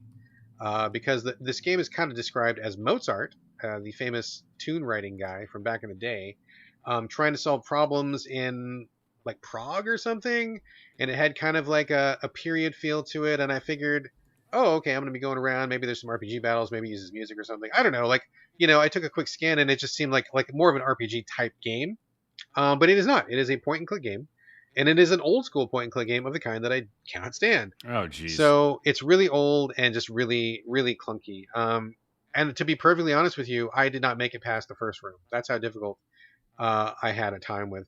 So here's what happens. You wake up as Mozart. Like there's a little cutscene and Mozart's like, man, shit's going down in Prague and I got to get to the bottom of this because bad stuff's happening. And it was really vague. It's just like some dudes are, I don't know, doing something and the king is going to war or whatever. It was kind of just vague. Your usual back in the day problems. And so you wake up and this is like a perfect encapsulation of what I hate about point and click games. Mozart wakes up and he's like, God damn, I'm sleepy. I'm still sleepy. I need a cup of coffee. And I'm like, I don't want to make a cup of coffee. Let us proceed with the adventure, sir. He's like, I'm too sleepy. I can't leave my room. I'm like, God damn it. Okay, fine. So like you look around the room and there's like a fireplace and there's a metal hook and there's a pot and there's a ladle and then there's a jug of water and then there's coffee beans. And I'm like, so you go around and like there's no hotspots, right? So like I think a lot of modern point and clicks, you push a button, it just shows you on the screen everything you can interact with. And I love it when they do that because it just saves you time. There's no hotspot indicator. So I'm like, I'm doing that little thing with the mouse with my joystick where I'm like, scroll over everything. What can Yeah. I interact with? Yeah. And nothing has a little shiny to it. Nothing stands out. Like it all just looks like you're just in this room. And I'm like, okay, so I scroll over a bunch of stuff, find the things, and I'm like, okay, I got to make some fucking coffee. Not okay, but it's not a coffee maker. I'm not really sure how they made coffee back in the day, right? So I'm like, water, pot. Like I'm just randomly clicking on things, trying to figure out like in what order I'm supposed to make this coffee. And I could not find an FAQ online. I looked for an FAQ almost immediately, which is a bad sign for me, and I couldn't find one. So I'm like, okay, pot, okay, metal hook in the fireplace, then the pot, then the water. No, the water, then the pot in the thing, and then the coffee goes where? It goes here. And I got as far as boiling the coffee, and then I couldn't figure out how to drink it. So I got frustrated with that. I'm like, okay, fuck it. Maybe I'm missing something. And it took me like probably 25 minutes before I realized there was a second part to the room I was in because I hadn't moused over the right section to show that there was another part I could go to. You just couldn't see it, right? Like I was like, oh, I didn't realize I could go over here because I didn't see the little footsteps icon because my mouse wasn't in the right place. So I finally get into the section of this room. I'm like, okay, well, the thing I need, coffee cup, mug, anything. Couldn't find that. It's dark, and Mozart's like, it's really dark in this hallway. I can't keep going. And I'm like, bitch, I can see. There's a door right there. Please don't. Nope, can't do it. Too dark. But I find a candle and I find a candle holder. You'd think this would be a slam dunk, candle and candle holder, right? You would think. Oh yeah. Could not put the candle on the candle holder, and I'm like, what is going on? You can't make coffee. You can't drink coffee. You can't light the candle, and I'm like, okay, forget it. Like I just like. If I can't get out of this first room, I have no hope for the rest of this game. On top of the fact, the graphics are ass. Like at one point, Beethoven is like, it was almost like a weird 4D kind of rip in time and space because his legs were like in the living room, but his body was like over this cabinet, and there was like no physical way a human body could have done that. But because of how his sprite was rendering on top of the screen, it looked like the weirdest fucking thing. Like it was tripping me out. So I was just like, forget it. I can't figure out the coffee. I can't figure out. There's no hints of any kind. Nothing pointing me in the right direction, and I'm like, if I can't make coffee and light a candle, I have no hope for the rest of this game whatsoever. So I noped out. Yeah, I'm out.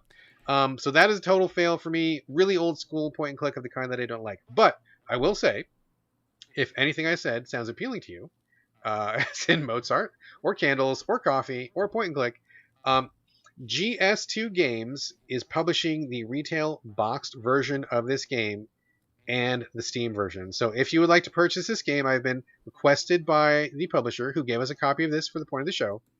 If you would like to purchase this game, please go to https://gs2games.com/ for more info about where you can purchase. I told them I would say that in exchange for this free code.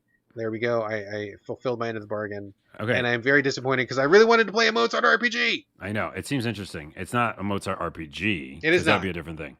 I also put another asterisk next to it because I was not given a code, but I did just do some research, which is this game is from 2008.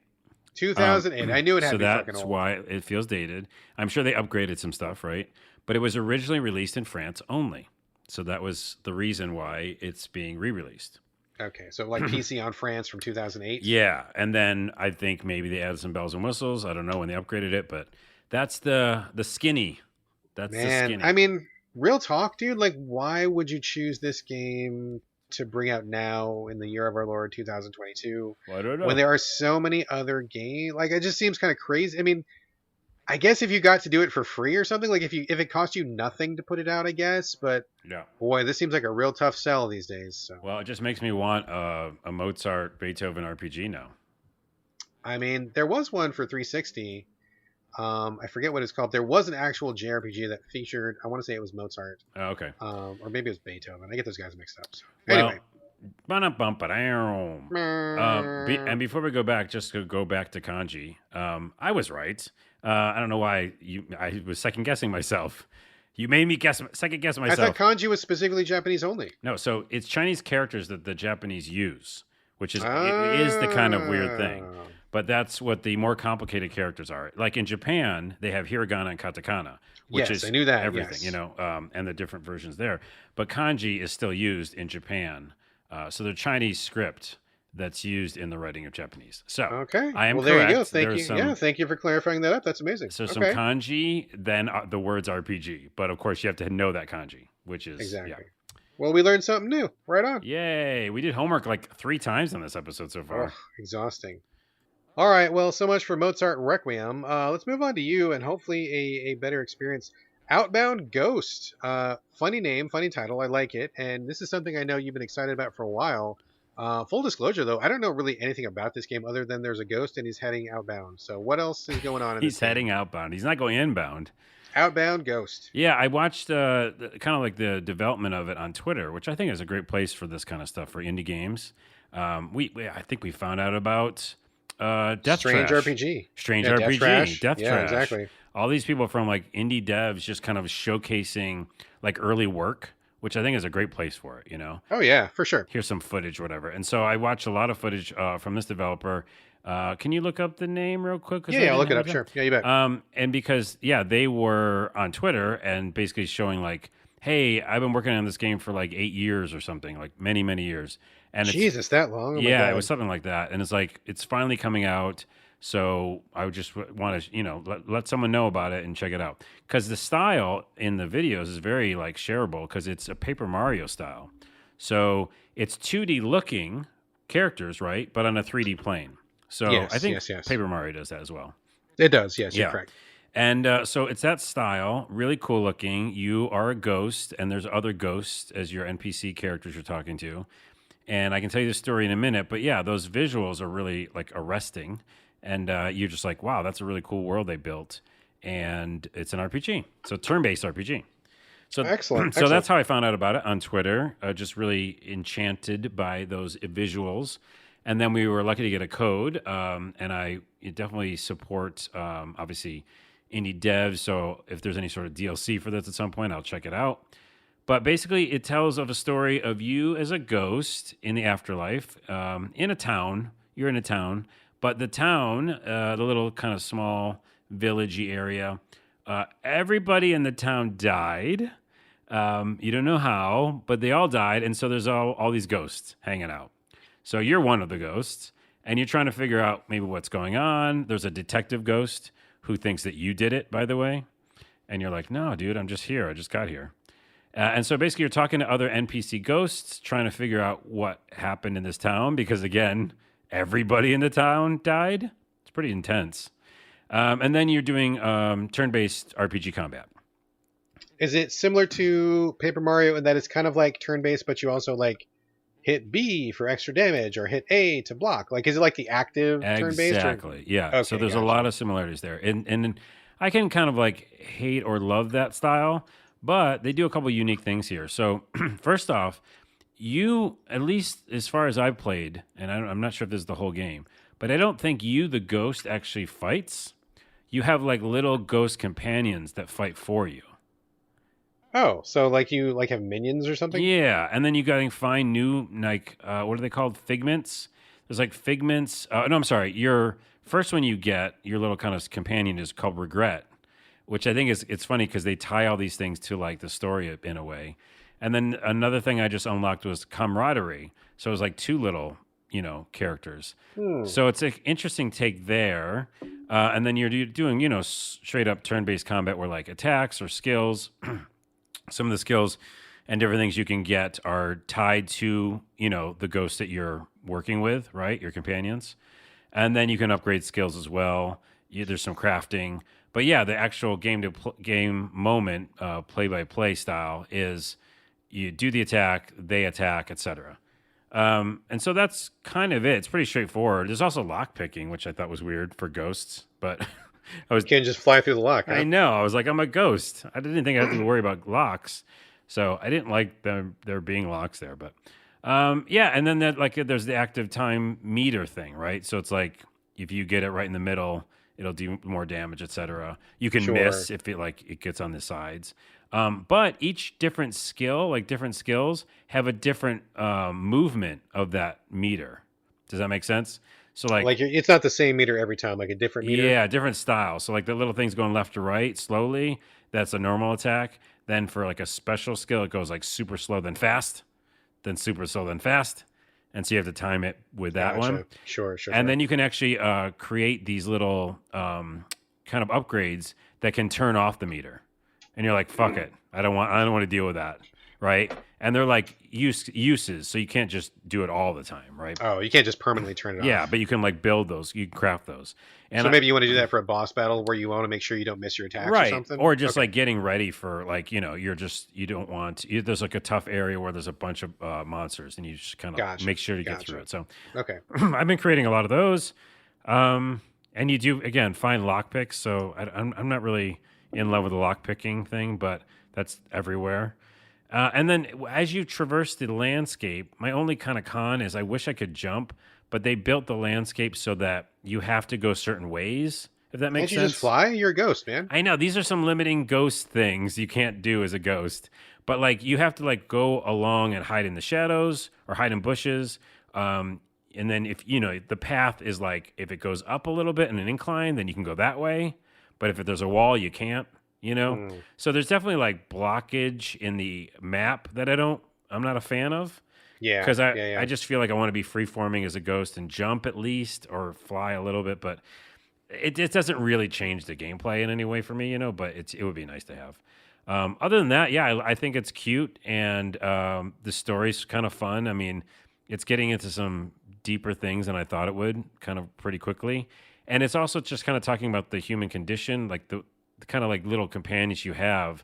Like I said, one of them's called regret, and one of them's called camaraderie, like how to work together. So I think they're going to like open it up into like messages about, Sure. how people should work together and things like that. And again, this mystery of like, why did everybody die? It's like a whole town of, ghosts. And then a little bit of talk about the afterlife as well. So I even found a ghost dog because there was a dog that died in this incident. Oh, so sad. I know, but he's a happy ghost dog. So that's the game. I haven't played enough of it to really give you more, but I will, and I enjoy it. I mean, it's just a cute RPG with some cool, interesting mechanics and an awesome art style. I just really like the 2D paper. Yeah, it's art really style. cute looking. Yeah. Yeah, for sure, for sure. Excellent. Well, that sounds like a winner so far. That is Outbound Ghost, and I did find the developer, and of course I forgot what it was. I believe it is Radical Games. I think that's correct. Radical Games, developer of the Outbound Ghost. There we go. Check it out. Check it out. And it's like All right. totally affordable, right? I should look up how much it was. I mean, we got a free code, so it's very affordable, but I want to say it's not that much money. I could be completely wrong, though. Yeah, check it out either way. Check it out. Either way. That's our new tagline. Yeah. Okay, let me talk for a minute about something that is very affordable, as in free to play. Deathverse, Let It Die. So let's just go back in the Wayback Machine for a moment. Let It Die came out several years ago on PlayStation. I believe it was a PS4 exclusive. And Let It Die was a game that I really connected with. It was a very irreverent, strange game. The host of the game was Uncle Death, which was like a Reaper, but he was like a radical skateboarder dude, and he was very like jokey. You had your home base it was a third person action game where your home base was like a locker full of bodies, and you could switch between the bodies. There was all sorts of crazy equipment that you could use, like saws and drills and hammers and bats with nails through them, and all the equipment was like really grungy looking. And the whole thing took place in a giant tower that changed every time you entered a run. And so it was this strange game where you were trying to work your way through these decrepit levels.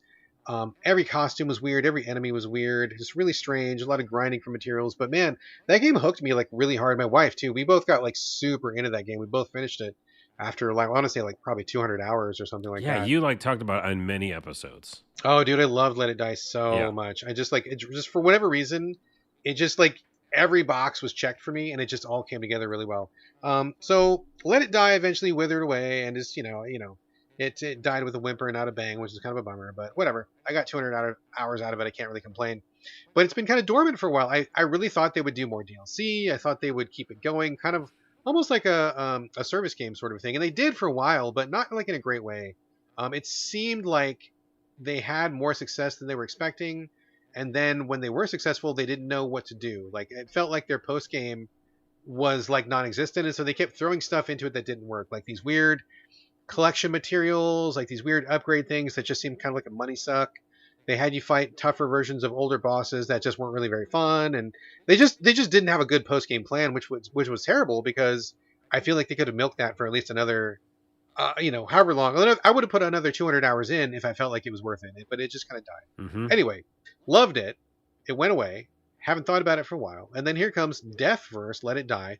Same developers, and they're doing something different. They're taking that same vibe of weird costumes, weird weapons, really irreverent, kind of just strange, nihilistic kind of tone to it. And instead of doing a PvE tower like they used to, it is now strictly a PvP game that is basically like a battle royale And a game show too. It's also a game show. Yeah. There's also the strange framing of whatever weird world they're in. But yeah, it's a PvP. A battle royale, and I have very, very, very mixed feelings about this. Carlos, I know you played the demo. There was a free beta a while back. Any early thoughts on this before I keep going? I have a lot to say, but I don't want to. I want to give you a chance here. You have a lot to say. Interesting. Yeah, I don't have much to say. I don't. If it's PvP, I try it. I always try it, and then I go, oh yeah, like a kid just destroyed me in 2 seconds, and I can't. Oh, I'll start it again. Another kid destroyed me. By the way, I shouldn't say kid. It could be my age too. Could be anybody. Anybody destroyed me. Anybody. Because they're all better than me. Like that's how I feel when I go to a PvP game. I go, oh, this game was out for 2 minutes, and everybody's already a master at it. They know exactly which buttons to hit. And I think I'm speaking for a lot of people when I say this, is that's what scares me from PvP. Like, if I don't even have a fucking chance, then no, I'm going to back away, Homer Simpson in the bushes, get me out of here. I really did enjoy in the beta the world they created. Yeah, I love the game show element. I love the characters.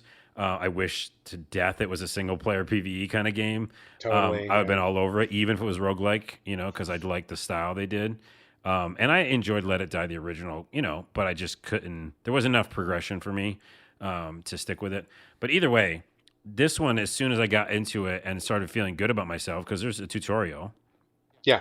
I was like, oh, this is fun. I think I'm good at this. And remember, I'm like, just like I said earlier, if I like the world and I feel good at it, it's a great situation. It makes you feel really good.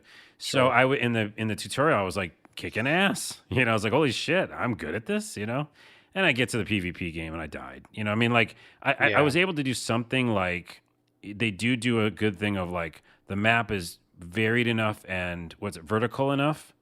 Pretty vertical. Yeah, so that I was like up on a high tower somewhere and like not sniping, but like I could live a little longer or like plan an attack. And then there's also PvE enemies, right? So there's like actual there's little monsters that kind of roam. Stuff. Yeah. So I was like taking them out and trying to get myself better, upgrading myself. So I felt like I had a chance. I think I killed 2 humans, like real people. Yeah. And I was like, holy shit. And then like dead. And then like next new game, dead immediately. So, yeah, I'm fucking out. I won't ever go back to it because it's more me than the game. And I'd be interested to see what you say. But, like, PvP in general, I'm usually out. But this one, even though the elements and the style is really cool, nothing made me feel like I was getting better or, upgrading myself so that when I came back in, I had a chance. You know what I mean? Yeah, I feel like I basically echo everything you said. I mean, I really wish this was a PvE, or at the very least, PvE VP. It's kind of like Souls, where maybe there's a whole world and you can do your own thing. Maybe you get wrecked by a real person once in a while or something, like when you get invaded in Souls. But in general, I wish I was kind of just doing my own thing, which is what the original Let It Die was.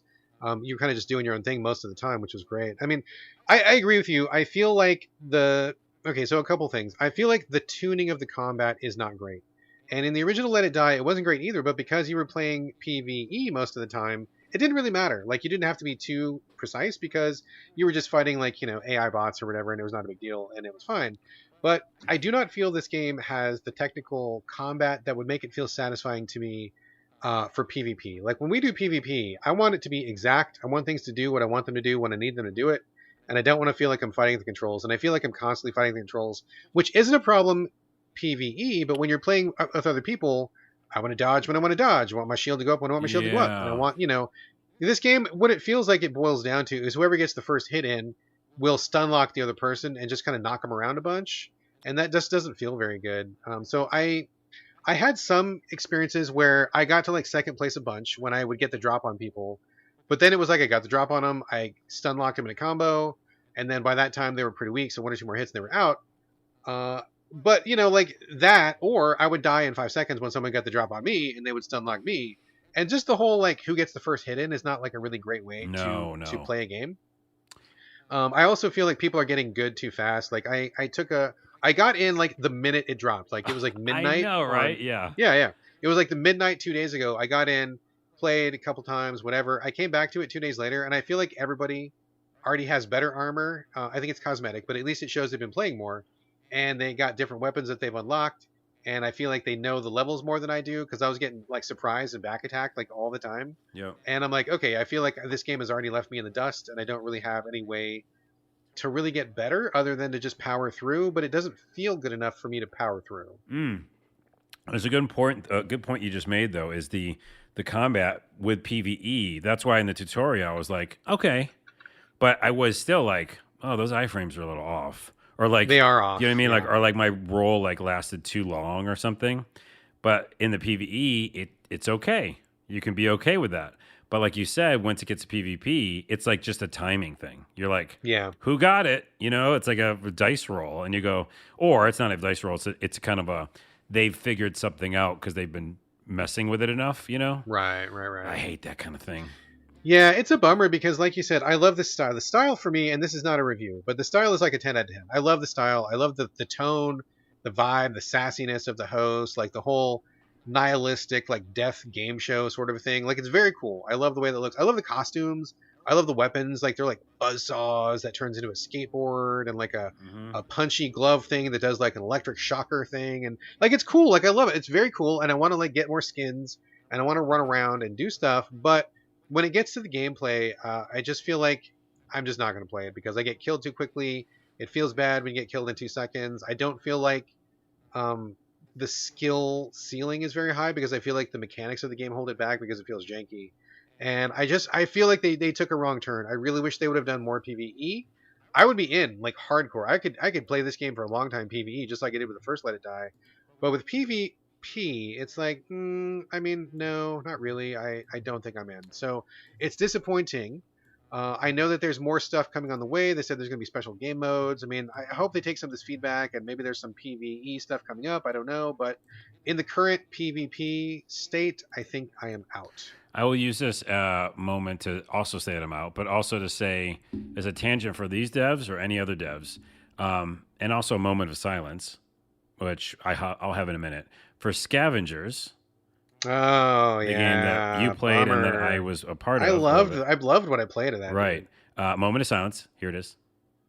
Because that game is not happening, and if it does, I think some of the tech from it or the things they created will show up in another game. I think, but Yeah. unfortunately, that game I don't think is going to see the light of day, which is the saddest fucking thing because that use of PvP VE was the Yes. best I've seen in any game, Agree. I hands totally agree, down. dude. Yes, And I agree. did play it a ton, so there's a little bit of that asterisk next to it.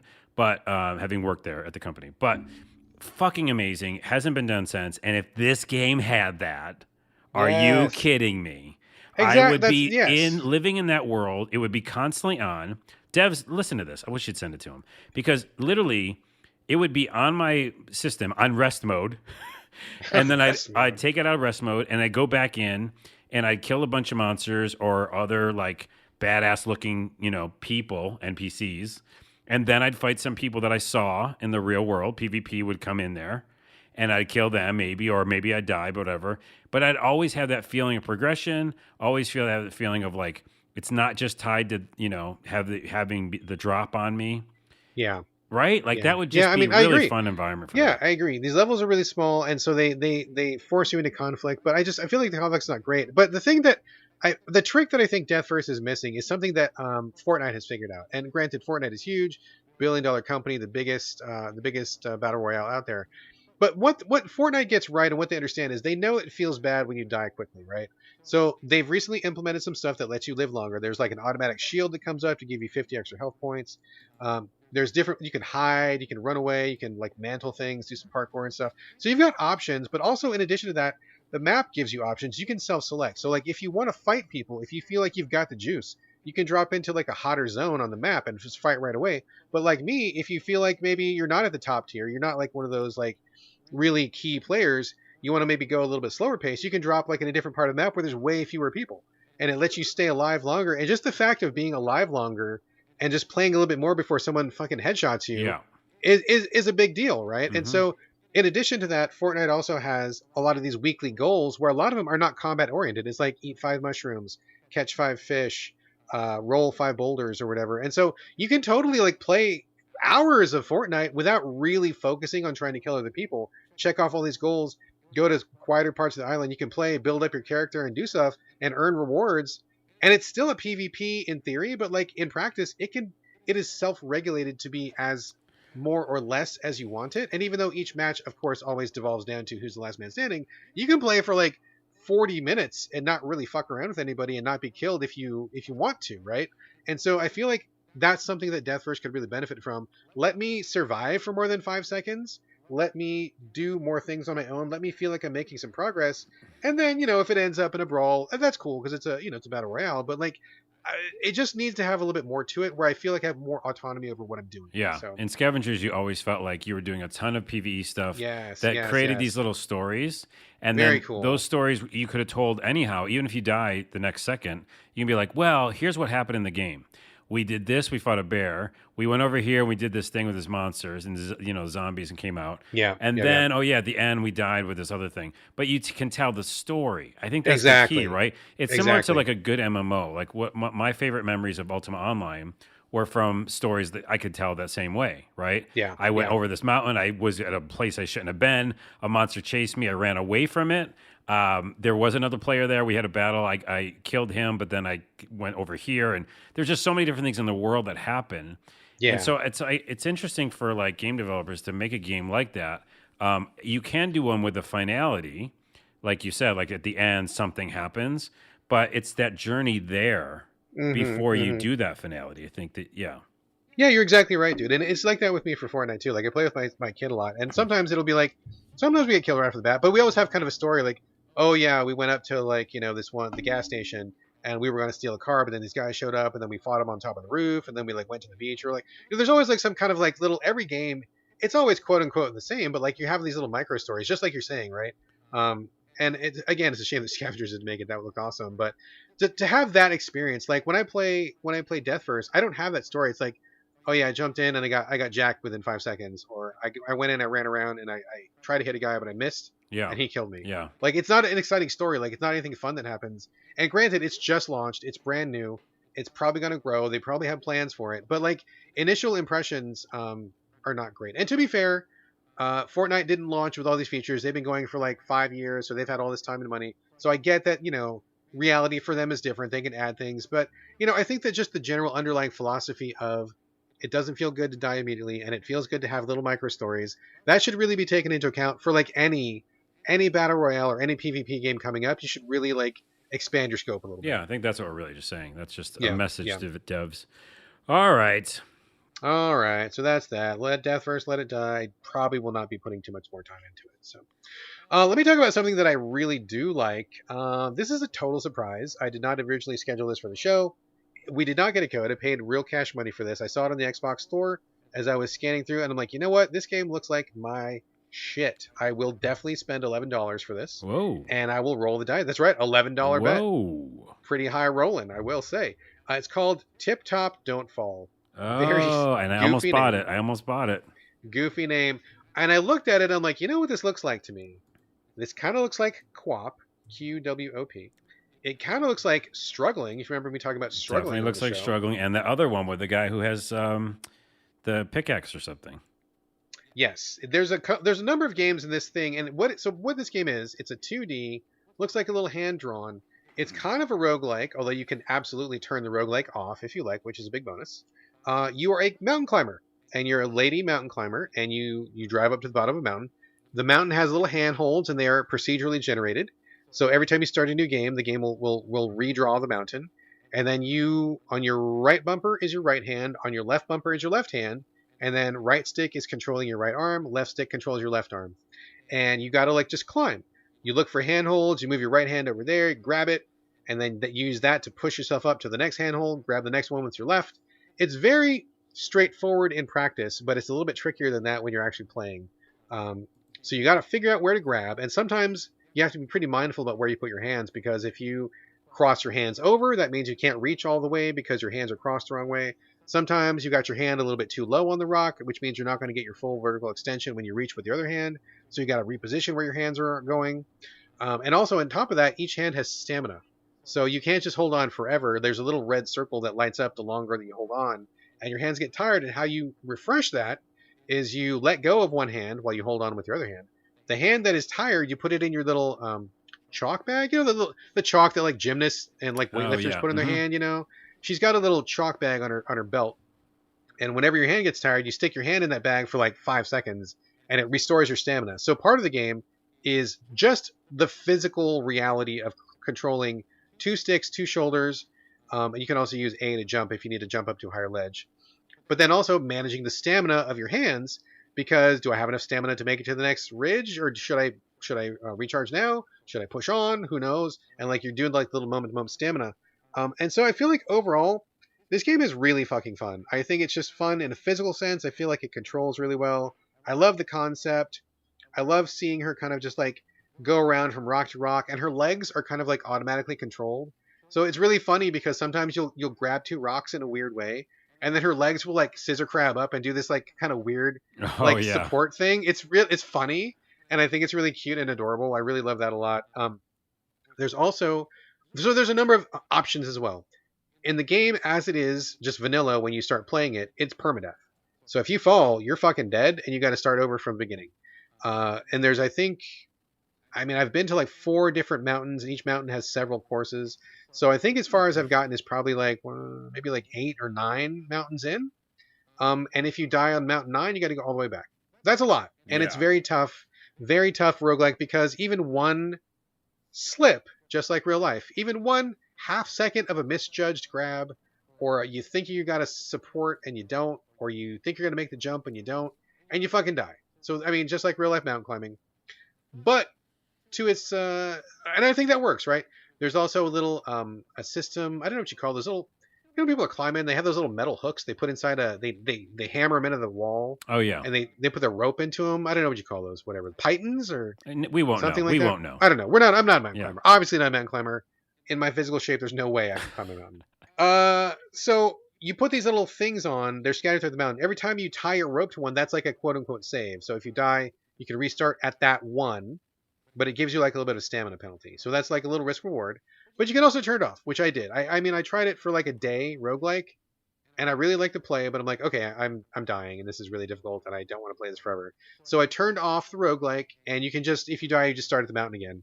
Or if you die, you just start at the little rope hook thing again. But like, so you can turn off the roguelike, and then it just becomes kind of like an action-y, weird controlling game, which is really fun. I like that they gave that option there, because I probably would have quit after like a day of dying roguelike. So I appreciate you can kind of self-select your difficulty. It's really cute. It's a great idea. It's really like adorable. I love the controls. I like everything about this game. It's just a really good time, good fun game. My kid really wants to play it. My wife wants to play it. Like, we are all very attracted to this game because it just looks like just good, clean fun, man. It's just really fun. My only question was, and I think you've answered it, is that when I first saw it, I was just afraid of it being too Octodad-ish, where like it's difficult. Like you just said, struggling too, which is a game I hated because I could do nothing in that game. But do you think it's easier than both those kind of games? Oh yeah, it is not. There is nothing random about this game whatsoever. It is all. If you have a good lock on the controls, you're like a machine. You're doing it, right? Got it. Okay. Once I got the controls locked in, I can climb the first mountain in like 5 seconds, no problem. Got it. Okay. So it's not janky physics. It's not randomness at all. Like, it's all dialed in. It's just a matter of your mastery. That's all it is. Okay. So that seems really fun. It is really fun. I really like it a lot. TipTop, don't fall. I got it for $11 on Xbox. I think that was a purchase well worth it. I'm having a great time with it. Check it out. Check it out. All right. Final game of the show. Valkyrie Elysium. A long time coming. I know we talked about it quite a bit. This is Cyberpunk 2077 Part 2, Carlos's dream game. It's here. You bought it. You've been playing it. I'm very excited to hear about it, and I hope that it has been everything that you wanted and more. It almost has. Oh, very close. TLDR. Okay, TLDR. It almost is everything I wanted. I mean, that's pretty good. That's pretty good. Yeah, I mean, I don't know everything you wanted, but that's pretty good. So Valkyrie Elysium, you're playing on PS5? PS5, I bought the digital deluxe version, which means I get the upgraded HD version of Valkyrie Profile Lenneth, Yes, which the is original the game. upgraded version of the original game, which we talked about on the show. I had not really fully played, and it was, when I went back and looked at it, a mixture of turn-based and action. It's kind of a mixture, so it's like buttons do different things. They're kind of in real time, but in this one, it's like straight up, third-person action adventure game, all about the action. What I loved about it in the demo was that I really enjoyed the combat. So the art style, to remind people, is very specific. It's very unusual. Up close on the characters' faces, it's super realistic, yet it's got a cartoony kind of cutout look as well. And then the background, like when you just see like a background area of the world, it's almost like a depth of field out of focus look, and almost like a painting. So it's a strange blend of styles. It's a really weird blend of styles. It works perfectly, and I mean, I played the game for its entirety, and I really like the style. So there's that, and it's the kind of spirits that you collect along the way are like from the original game, Valkyrie Profile. They are the Enharriers, which are basically people who have died, and now you get to bring back to life to have fight at your side. Okay. Enharriers. Okay, that's not how I was pronouncing it, so thank you for that correction. I think that I've heard it like many times. How do you say it? Enharriers? I was saying Einherjar is what I was saying, but I think it's Enharriers. Whatever you say is fine, because I'm going to roll. I'm going to roll with that too now, because I've just picked that one. So first off, combat. Why I loved it in the demo is why I bought the game. Very, very fun. In a similar sense, what we said a lot of times, other games in this podcast, and like the Souls games, you can pick between, I think it's like a total of 10 different weapons. Now you get some in the beginning. If you pre-ordered it, you get a couple extra ones. But what's interesting is that you level all of them up. What other games do that? Like a few do it. Yeah, it's not unheard of. Sure, like leveling up a weapon. Now, are you talking about the weapon itself, or are you talking about your mastery of the weapon? So the more you use it, you get to upgrade it. Like it gets like letter grades, right? So it starts like the weapon gets stronger, or you get like unlock moves or something. Yeah, so I think it just gets stronger. I didn't even look up what it actually does. I think it just does slightly more damage, but it does have a letter grade. So like when my weapon near the end of the game had SS rank, you know what I mean, and it started at G, so it goes G, F, all the way up. And then you actually can upgrade your character itself, the Valkyrie, and she upgrade stuff as well, and then you can upgrade the weapon. So there's like 3 different upgrade paths. But I brought it up because you do basically have to pick the weapons you like, and then when you pick them, just got to focus on them. You know what I mean? Because you're just going to be spending crystals and stuff like that to just upgrade. You want to min-max. You want to focus all your resources on your good thing. And so each weapon you find, though, they all have a similar upgrade path where they unlock moves, which, again, this is kind of unique, I think, in an RPG. But so even though you pick like sword A and you unlock it to like, let's say this full potential, you unlock sword B, it does all those same moves, but differently. Meaning like it's you jump and double jump and then attack. It does this cool flourish sword thing, right? But with a spear, you dump, double jump, and attack.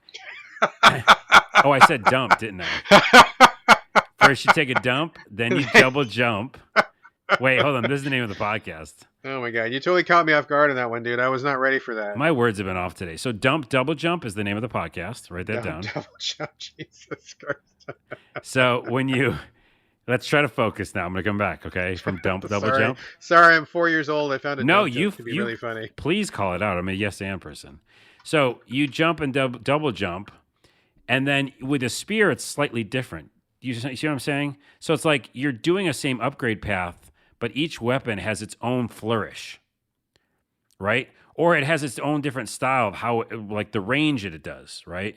So I don't know. There's just a lot of difference in the attacks based on what sword you do. Okay, well that's good. Variety's good. Yeah. So I like all that. I picked the two that I like the best. There are like the strength weaknesses against certain enemies. I think that if you don't really have to focus on it a lot in this game. It's there, and it definitely Like elemental stuff, you mean? yeah. Like if you have a certain sword and you have a certain Enharrier who's doing fire against an ice person, yeah, it definitely you can see the difference. You're taking damage, quicker or whatever. But it's not like I wasn't super focused on it, so don't worry about that. The story is real simple, and I do like some of the twists and turns. I won't spoil anything, but you are a Valkyrie who was created by Odin, the Allfather, to basically help save the world. And there's like spoilers abound if I explain any of that, so I won't.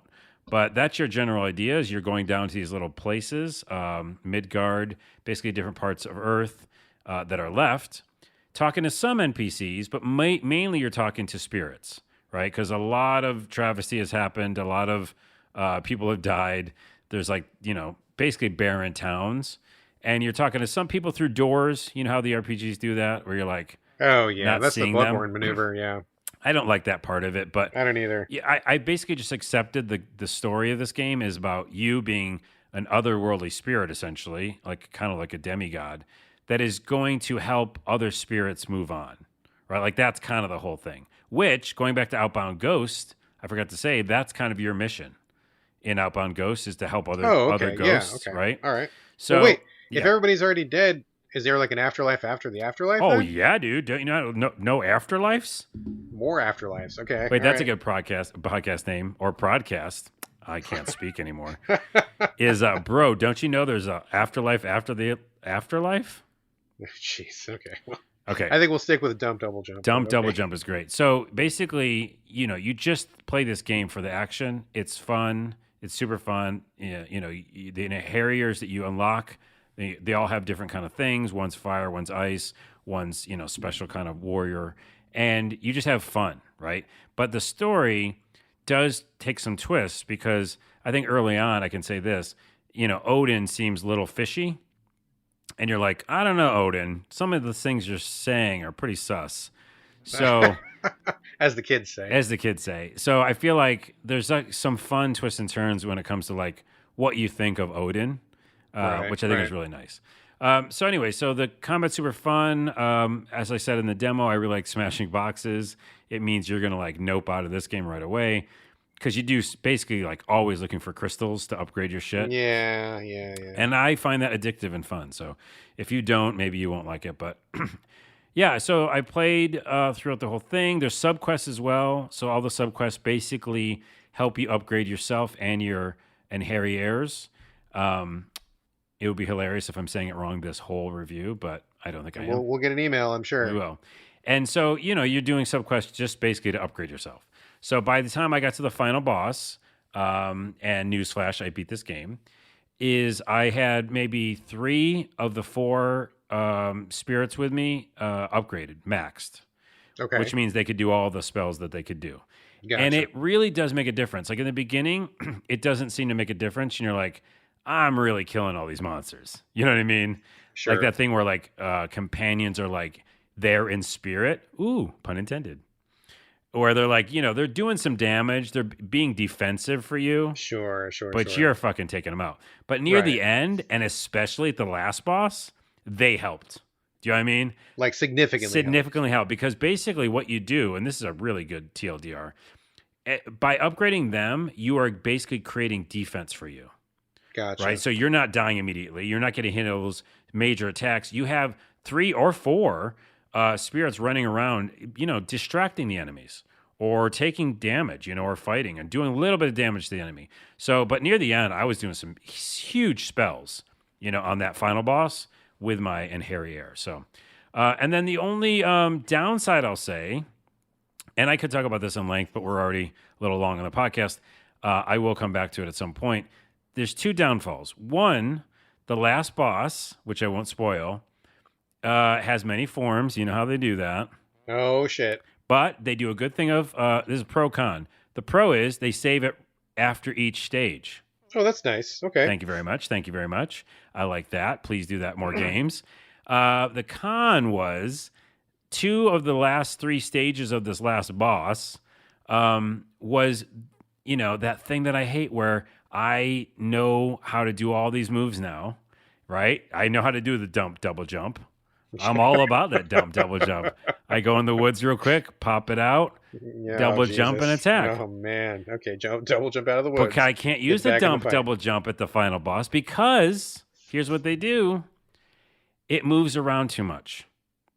Do you know what I'm saying? So you cannot do your moves because the boss is too mobile? It's super mobile, bro.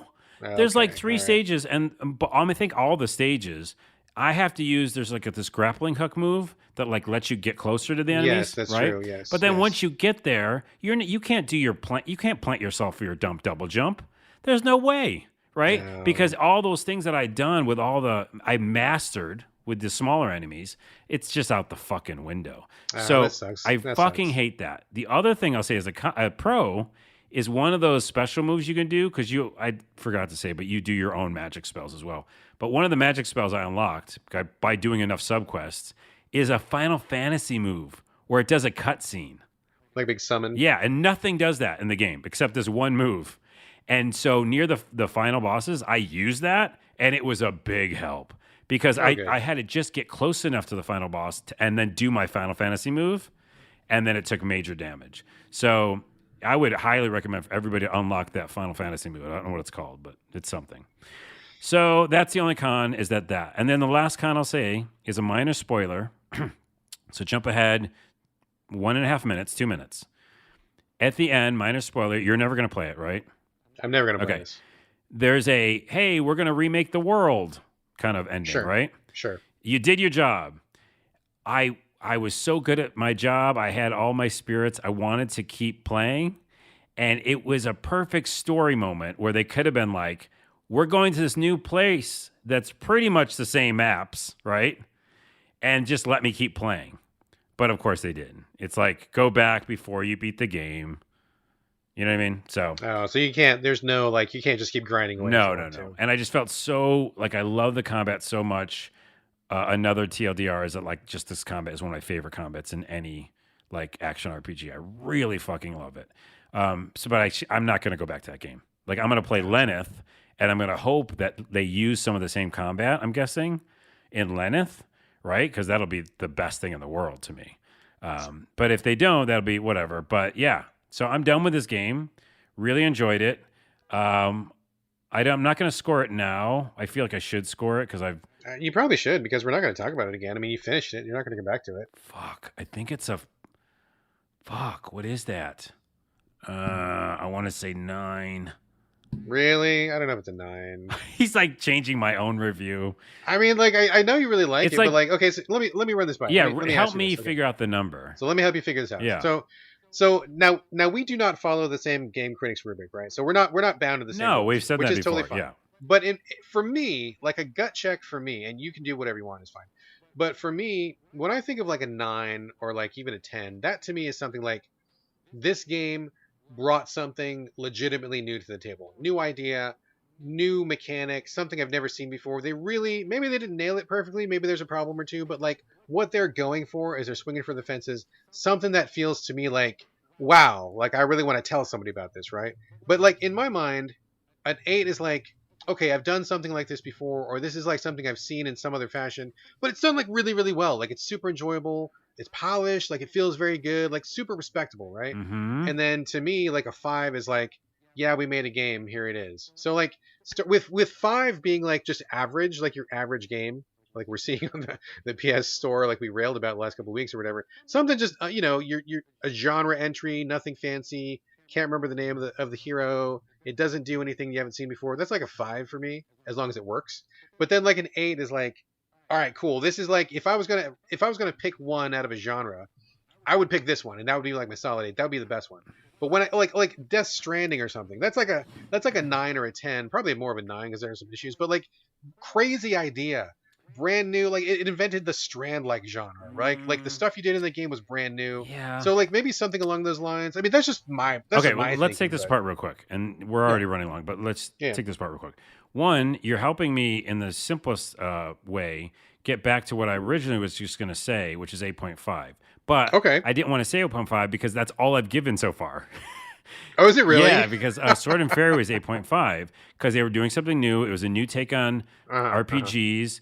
It was me thinking of like NPCs in a different way, like just so many really smart things they did in that game. And I like And the you loved it. combat, You loved it. and I love the combat. Okay. So I think it's so similar. It's not doing enough new things, but at the same time, it was my entire world for like a week, Right, right? right. And it's super enjoyable. Like you got into this Super game, it enjoyable. checked your boxes, you had a great time with it. Yeah, but not So, but not really doing anything new. But also, right. I would say that almost the counterpoint what I just said.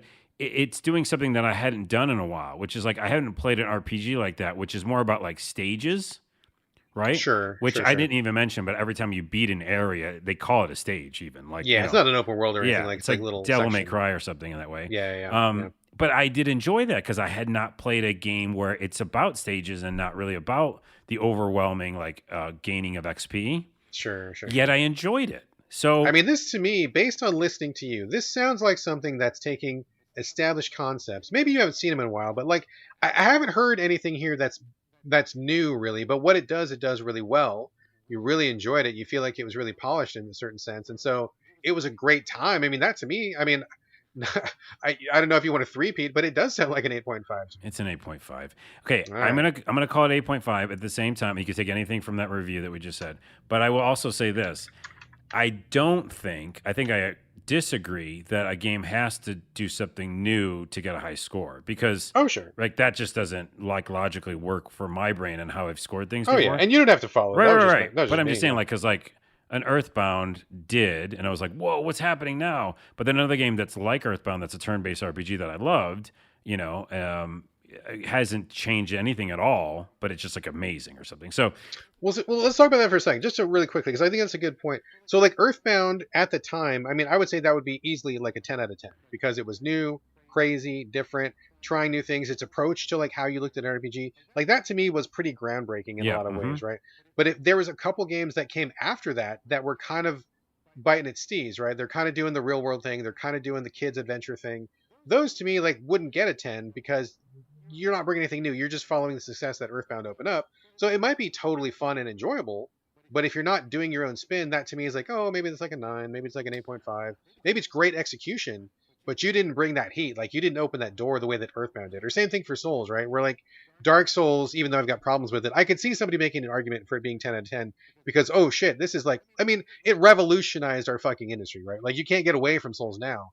But all these other Souls game coming afterwards, maybe they're well executed, but they're not gonna be 10 out of 10 because you're just following these footsteps, right? So that's kind of like how I fall with it, okay. and that's kind of what I'm thinking. So I mean, along those lines, I mean, maybe that resonates with you, maybe it doesn't. Well, let me add to that. So in that example, and just using RPGs, I agree with the Earthbound being 10 out of 10. I mean, it's again, Yeah, that's a right time, right groundbreaking place. RPG It for did sure. modern RPG like I always still want, modern Yes. setting. But so to counterpoint that, Final Fantasy 15, I loved. I would call that a 10 probably for me. Okay. Yeah, I think it's a 10. Like everything about it, like the weird, it did add some new things. In fact, It did the some new little stuff. It did. story Yeah, of it like did. going across some really sad moments that I didn't think would be sad, and then on the ending, which is one of my favorite endings of all time, it's probably a 10 for me. So when I play Final Fantasy 16, hopefully fucking this year or early next year, I think it's still slated for December or something, but it's going to be, I think, more of 15. And I think it could easily be a 9 or 10 because I just want more of that. And if Sure. they kill it just like they did in 15, and maybe don't have that story of four guys in a car, but I don't need it anymore, I Right. think it still could be that same way. And Forspoken, it's going to, some of the people that, by the way, worked on Final Fantasy 15 worked on Forspoken, I found out. Oh, okay. So, and it looks like that if you look at the gameplay. If that game is just like 15, I'll be like, yeah, that's fine. Like that's a high 9 for me too, because it's like I want more of that. Yeah. And also Yeah. to another point is Dark Souls and Demon Souls, which I did go back and play, and even though I can't beat them and I'm fucking shit at them, and then I did beat Elden Ring, I would Mhm. say some people call Dark Souls and Demon Souls 10s or whatever, but from my mind it would be those are 9s and Elden Ring is a 10.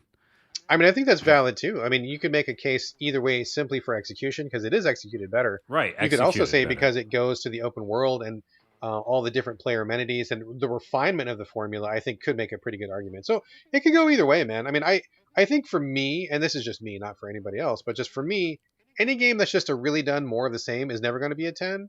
But if it does some new spin, like, the Elden Ring refinement or the real world approach of an Earthbound or something, that to me is like a pretty good candidate for a 10. But that's just me. All right, well, listeners, let us know what you think on that, and maybe that bring up some discussion points. So just to clarify, as we're wrapping this up, you're locked in. Valkyrie Elysium, you played the hell of it, you finished it. Your review officially on the Videogames podcast, 8.5. It is. I think hopefully someday I'll do another score. I mean, but I think it's just those two so far. All right, well, that's it. That's a very respectable score. Nothing to sneeze at. So 8.5. There we go. All right, folks. This is the end of our games content. What a show. Jam-packed. And just think how great it'll sound if I get that new computer. Yes. Hint, hint, nudge, nudge. If I can get more than one window on the show, it's going to be rocking. Jeez. But before we wrap up, I wanted to give a quick shout out to people who have retweeted the show. Love you. You're all my personal heroes.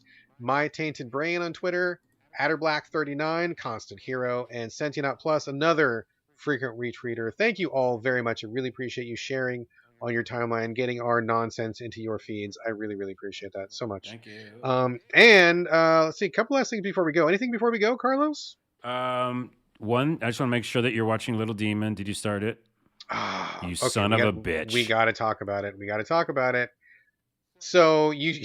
wait. We had to talk about it as in you did watch it, and no, you didn't like it? We watched 3 episodes. I'm afraid of what's happening next. Okay, so just to give context, this was last show you recommended was Reservation Dogs. That was a 10 out of 10, dude. That's like one of our new favorite shows. Yep. We just watched the season finale. So did I. Wow. So very powerful stuff. Now, quick clarification. Did they renew for season 3? I heard some yes, some no. I don't know. And I don't even care because I'm happy with whatever we just got. Yeah. But I really would like to see more. So I think they will. Season 2 ends like it could be a series ender, but I really hope that we get a season 3. So, I mean, again, how many episodes of Reservation Dogs has like brought me close to tears or in tears? Multiple. And same. end part in the water without spoiling anything, just pretty incredible. Powerful. Yeah, incredible. So that was a win. And then you recommended Little Demon, and we were looking for a show, and we watched like the first 3 episodes, and I got to say, this one was not as successful as that. And I'll tell you why. The first episode was pretty good. Like, it was bloody and gross, and you find out that this girl is the daughter of the devil. Totally fine. That was all fine. Like, everybody was on board. We got some laughs out of it. Good stuff. But by the time we got to episode 3, we started feeling like it was inappropriate. Inappropriate for our 13-year-old, and also it was stuff that we didn't want to watch because they started getting gross, and I feel like just for the sake of being gross, there was like necrophilia jokes, there was like a lot of like sex with a serial killer jokes, and it just felt like we didn't really want to go there. Like it was pushing it too far, and we started getting a little uncomfortable with our kid being in the room. And my wife was really turned off. She's like, I don't want to watch this shit. So I have to say I kind of agreed with her. I like the premise. First episode was good, but I feel like they are pushing it too far just for the sake of reaction. So I don't disagree, and that's why I did put the asterisk on it. I said there's some nudity and some weird shit. You did. And I think that because I've finished, I think it's the season finale. I don't know. Okay. I watched a lot of it. And so there's other episodes that are... when you make anything, there's a timeline of like, you get better at it. You make, better choices or whatever. Scripts are better, or whatever. The last few, like I said, the one where the whole one's just about a kid feeling fat, which going back to fat, I think is an excellent episode, like a standalone episode. Yeah. Very like the only grossness is how he sees himself, right? But it's not about like, cutting people's heads off and then having sex with them or something. It's like really about this kid's feelings, And then they do a hotline at the end of the show. So it's like, it is night and day, that show. I think it's polarizing. I agree that there's too much stuff that doesn't need to be there because it can stand on its own without it. I would agree with you. So it's like, I agree and disagree in the fact that like, I still like it. And I think it's maybe better for adults then or something. But that, I just think that there's moments where it's like special. And it's unfortunate that they go there when they don't need to sometimes go there. That's exactly it. I agree with you. I think that the parts that we saw, there were definitely some good bits where we had some good discussions and good points that we were talking about. But there was a lot that just felt like, oh boy, wasn't that what we just said? Just super gross. And oh, look at this. Isn't this really gross? And it was like, it just wasn't it just wasn't done well. Like sometimes that works, sometimes it doesn't. It didn't work, and I think that we're probably not going to risk it anymore because we got to know about it necrophilia and sex with a serial killer. We cannot keep doing that with our kid in the room. So Yeah, and by the way, near the end, like this last one I watched, just again to kind of defend it in a small sense, like there was about this woman who couldn't let go of her ex-husband, and so it's yeah, like they keep bringing up things that are very interesting and discussion worthy. So, anywho, yeah. So there was there's that. that, and also I want to point out everybody should check out, and I think every human being who has Netflix, which is I don't know a pretty A lot of big people. recommendation to check out a documentary, and you too, Brad Galloway. There's no gore in it. There's no No massive, necrophilia. crazy, Yes. things. It's called A Trip to Infinity. It's quite possibly one of the best documentaries done on infinity, and also just a great science and quantum physics documentary. I am obsessed with quantum physics and understanding the matrix and the real goings on of this world. I study it all the time. I just got a new book by Carlo Rovelli, which I highly recommend, called Helgoland, which is a little island with no trees on it. But yeah, check that out. But also, it's called Trip to Infinity. It's on Netflix right now. It's just excellently done. It's not only really smart about, making you think about what we're doing here, like what is infinity, but what are we a part of? What is this experiment called life and the universe? But also there's a lot of fun, like storytelling methods. Like one of the talks about the Hotel Infinity, which is a fictitious hotel that has infinity rooms in it, where they use to trying to figure out what this is done all in a 1920s cartoon style.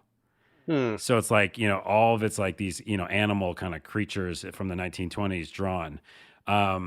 So anyways, it's just a lot of great storytelling, devices in it, really smart, and it will definitely open your eyes onto a bunch of topics. All right, right on. Hotel Highly speak that, Infinity. yeah.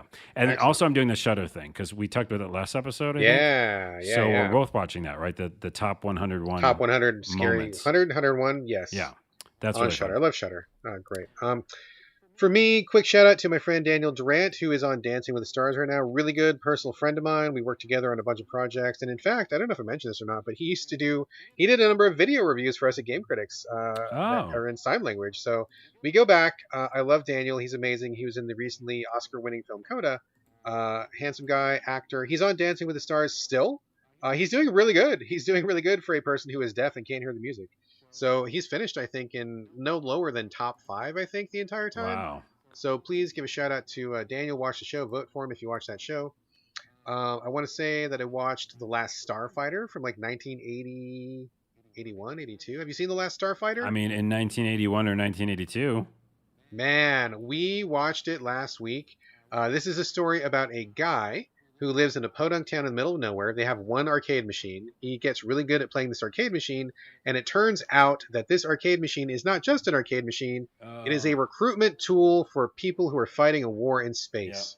So he rolls the top score, and then aliens come down and say, "Holy shit, you're really good at this game. That means you're going to be really good at fighting aliens for real in our spaceship in space." And they take him up, and it goes from there. What a wonderful! It is a perfect '80s film. Yeah. It is really well constructed. The laughs are pretty good. It's got some good heartfelt moments. There's no cringy '80s stuff. There's no homophobia. There's no racism. There's no sexism. It is just a really well written, really awesome film that any kid will just identify with, that dream of like being selected out of nowhere to go do something amazing and to fly spaceships. And it's fucking awesome. It's really awesome. And also, side note, I have not confirmed this, but the last Starfighter, the ship that they have, it's called the Gunstar, and its super move is called the Death Blossom, where it opens up these little hatches and it spins around in a circle and it unloads like 1,000 shots all at once. It can only do it like one time, and it's like an attack of last resort, right? That is the Death Blossom. I don't know if anybody remembers, but in Overwatch, if you play Reaper, his super move is called the Death Blossom, where he pulls out his guns, he spins around in a circle, and he fires like 1,000 shots. Oh, I have to feel like that was a direct homage to The Last Starfighter. It must be. yeah. It's too similar to be a coincidence. So anyway, very influential film. I love this film. It's a perfect film. Show it to your kids or just watch it yourself. It absolutely holds up, and I say it's one of the best movies of the 80s, hands down. Check it out. Check it out. Final thing. Something that is not a good thing is Andor. Are you watching Andor on Disney Plus? No, I don't. Do I not? I don't think I even have a subscription right now. So no. So Andor is the brand new Star Wars series. They just finished Obi-Wan, which I didn't watch because I don't care. I'm kind of tired of the whole Skywalker thing. I want to move on, and I want to get some new stories like The Mandalorian. Mandalorian was awesome. I want more of that where it's like new characters, new story, new adventure. So Andor came out, and I gotta say, it is the most boring Star Wars content that has ever been created in the history of all Star Wars. Wow. It is so dull. It is a story about a guy who makes a bunch of bad choices, and I'm not sure why we're even learning about him. They tell us his backstory, which I don't really understand why that's important. There's a lot of bureaucrats which argue with each other. A lot of people talking about who's got jurisdiction over what, and a lot of people who are saying they're not following policy. And then we go to talk to some more people who squabble a little bit because they're cranky about some stuff. And that's what the whole show is about. It's just a lot of people talking, and you don't know why, you don't know what it's leading to, and you don't really care. And it seems like this is based on, okay, semi spoiler. If you don't want to be spoiled for Andor, then just don't listen to this, and you can nope out now. But like in the original Star Wars trilogy, like way back in the day, at one point, this lady in a white gown shows up, and she's like, "Yo, here's the plans for the Death Star." And then somebody's like, "Cool, thanks." That was enough for me, right? I was fine with that. I didn't really care. She's like, "Yeah, some spies got it for us. Cool, cool, cool." I didn't care about that, right? It's just a MacGuffin. But people, I guess, got upset about that. So they made the movie Rogue One, which explains who those spies were and how they got those plans to give them to that lady in the white robe who eventually gives them to the rebellion in the Star Wars movies. They made a whole movie about that one lady who was just a throwaway line that really didn't matter. And then Andor is about the backstory of the people who will eventually become the spies, who will then go into that movie that go to get the plans, who then give it to that we're like 3 levels of like non-important backstory down, Yeah. and they are mining this further and further. What fucking nerds care about this, dude? Like, you got to be the most hardcore Star Wars fan on Earth in the planet to want to watch this story that shouldn't even be a story, and it's just about bureaucrats squabbling over bullshit. Well, it's a very easy answer for me, which is why I probably didn't know about this and haven't watched a lot of stuff when it comes to that series, is because they just keep making, it's a money grab. Like, I just feel like there's so many, like, hey, we saw the success with this one thing, Mandalorian, right? And it's like, let's just do a million, offshoots so that we can keep, getting people's attention, or I don't know. I mean, the Star Wars license, it's got a potential, right? But I want some new shit. Like, I mean, I jumped on Reddit just for a second and like see some people who echo my feeling. It's really boring. And it's like within 5 minutes of scanning this Reddit thread, these people had like 100 ideas that were better and more exciting than what we were doing here. And it's like, why don't we do something new? Like, we don't need to keep mining and mining and mining the smaller and smaller minutia of Star Wars. Let's use this framework, the galaxy, the spaceships, the aliens. And Mandalorian did that really well. They told brand new stories, which were fucking exciting. Mandalorian is the best Star Wars thing in years. Let's do more of that and not go crawl further and further up our own asses with this boring shit that nobody cares about. Yeah, I agree. And I also have I have something that, can I recommend a movie then? Yeah, go ahead. Last one. Go for it. Because the exact opposite of what you just said. There's a movie I've been waiting to watch. It's on Amazon now for, rental. So people can just rent it to stream it. I was going to see it in the theater, but I had a friend also say she saw it recently. It's called Vesper. Oh, I heard this is amazing. Is it out? Yeah, it's out right now on Amazon fuck, streaming. I'm going to go watch this today. So I think we'll watch it right tonight now. myself too. So it's a struggling to survive with her father, who's like, I think, paralyzed, and the Earth has collapsed, like the ecosystem's gone and just changed, and Earth looks like almost an alien planet. And there's a 13-year-old girl named Vesper, I guess, and she has to use her wits to figure out like what's going on. But the trailer is amazing. Like, you see that she finds like a little robot that's floating. There's like weird cultures out there, like different, everything just feels alien, even though this is supposed to be like Earth, right? And it says in the trailer, which I can kind of believe, it creates a new genre. Like the movie itself creates a new genre. Also, it's not rated. I looked up ratings, and it says it's not rated.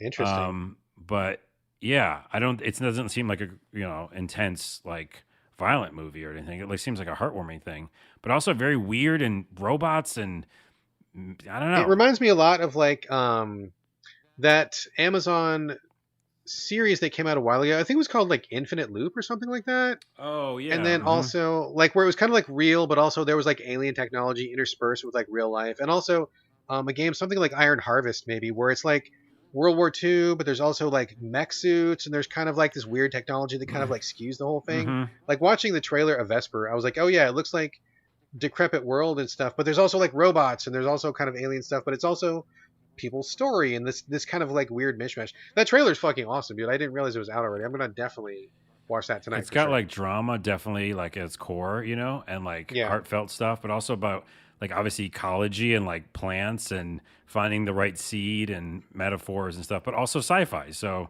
yeah, yeah, yeah. anyways, that's a good pairing with the other thing that wasn't as good. Good call out. All right, excellent, Vesper. And I think with that, we are gonna wrap this show.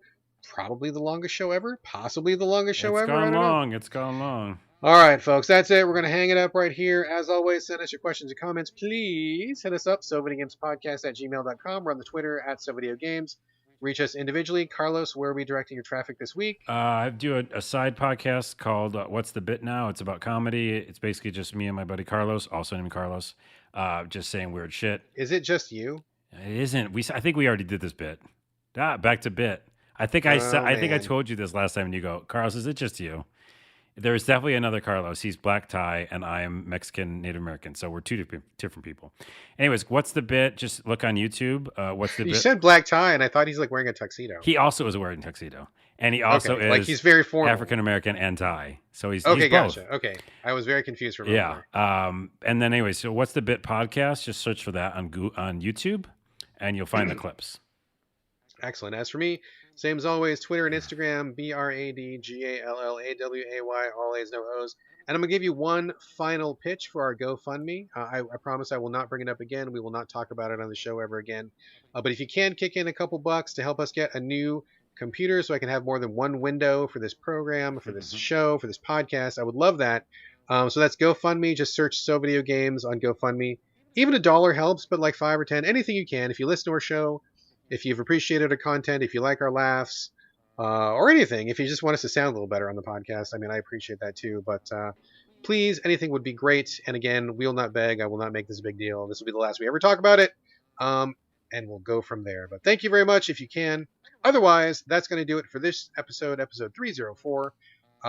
Thanks for being here. Thanks for listening. Thanks for having us in your home, in your car, in your ear holes. It's a pleasure to be here, and we will see you next week. But in the meantime, this is Bye from Brad. And bye from Carlos.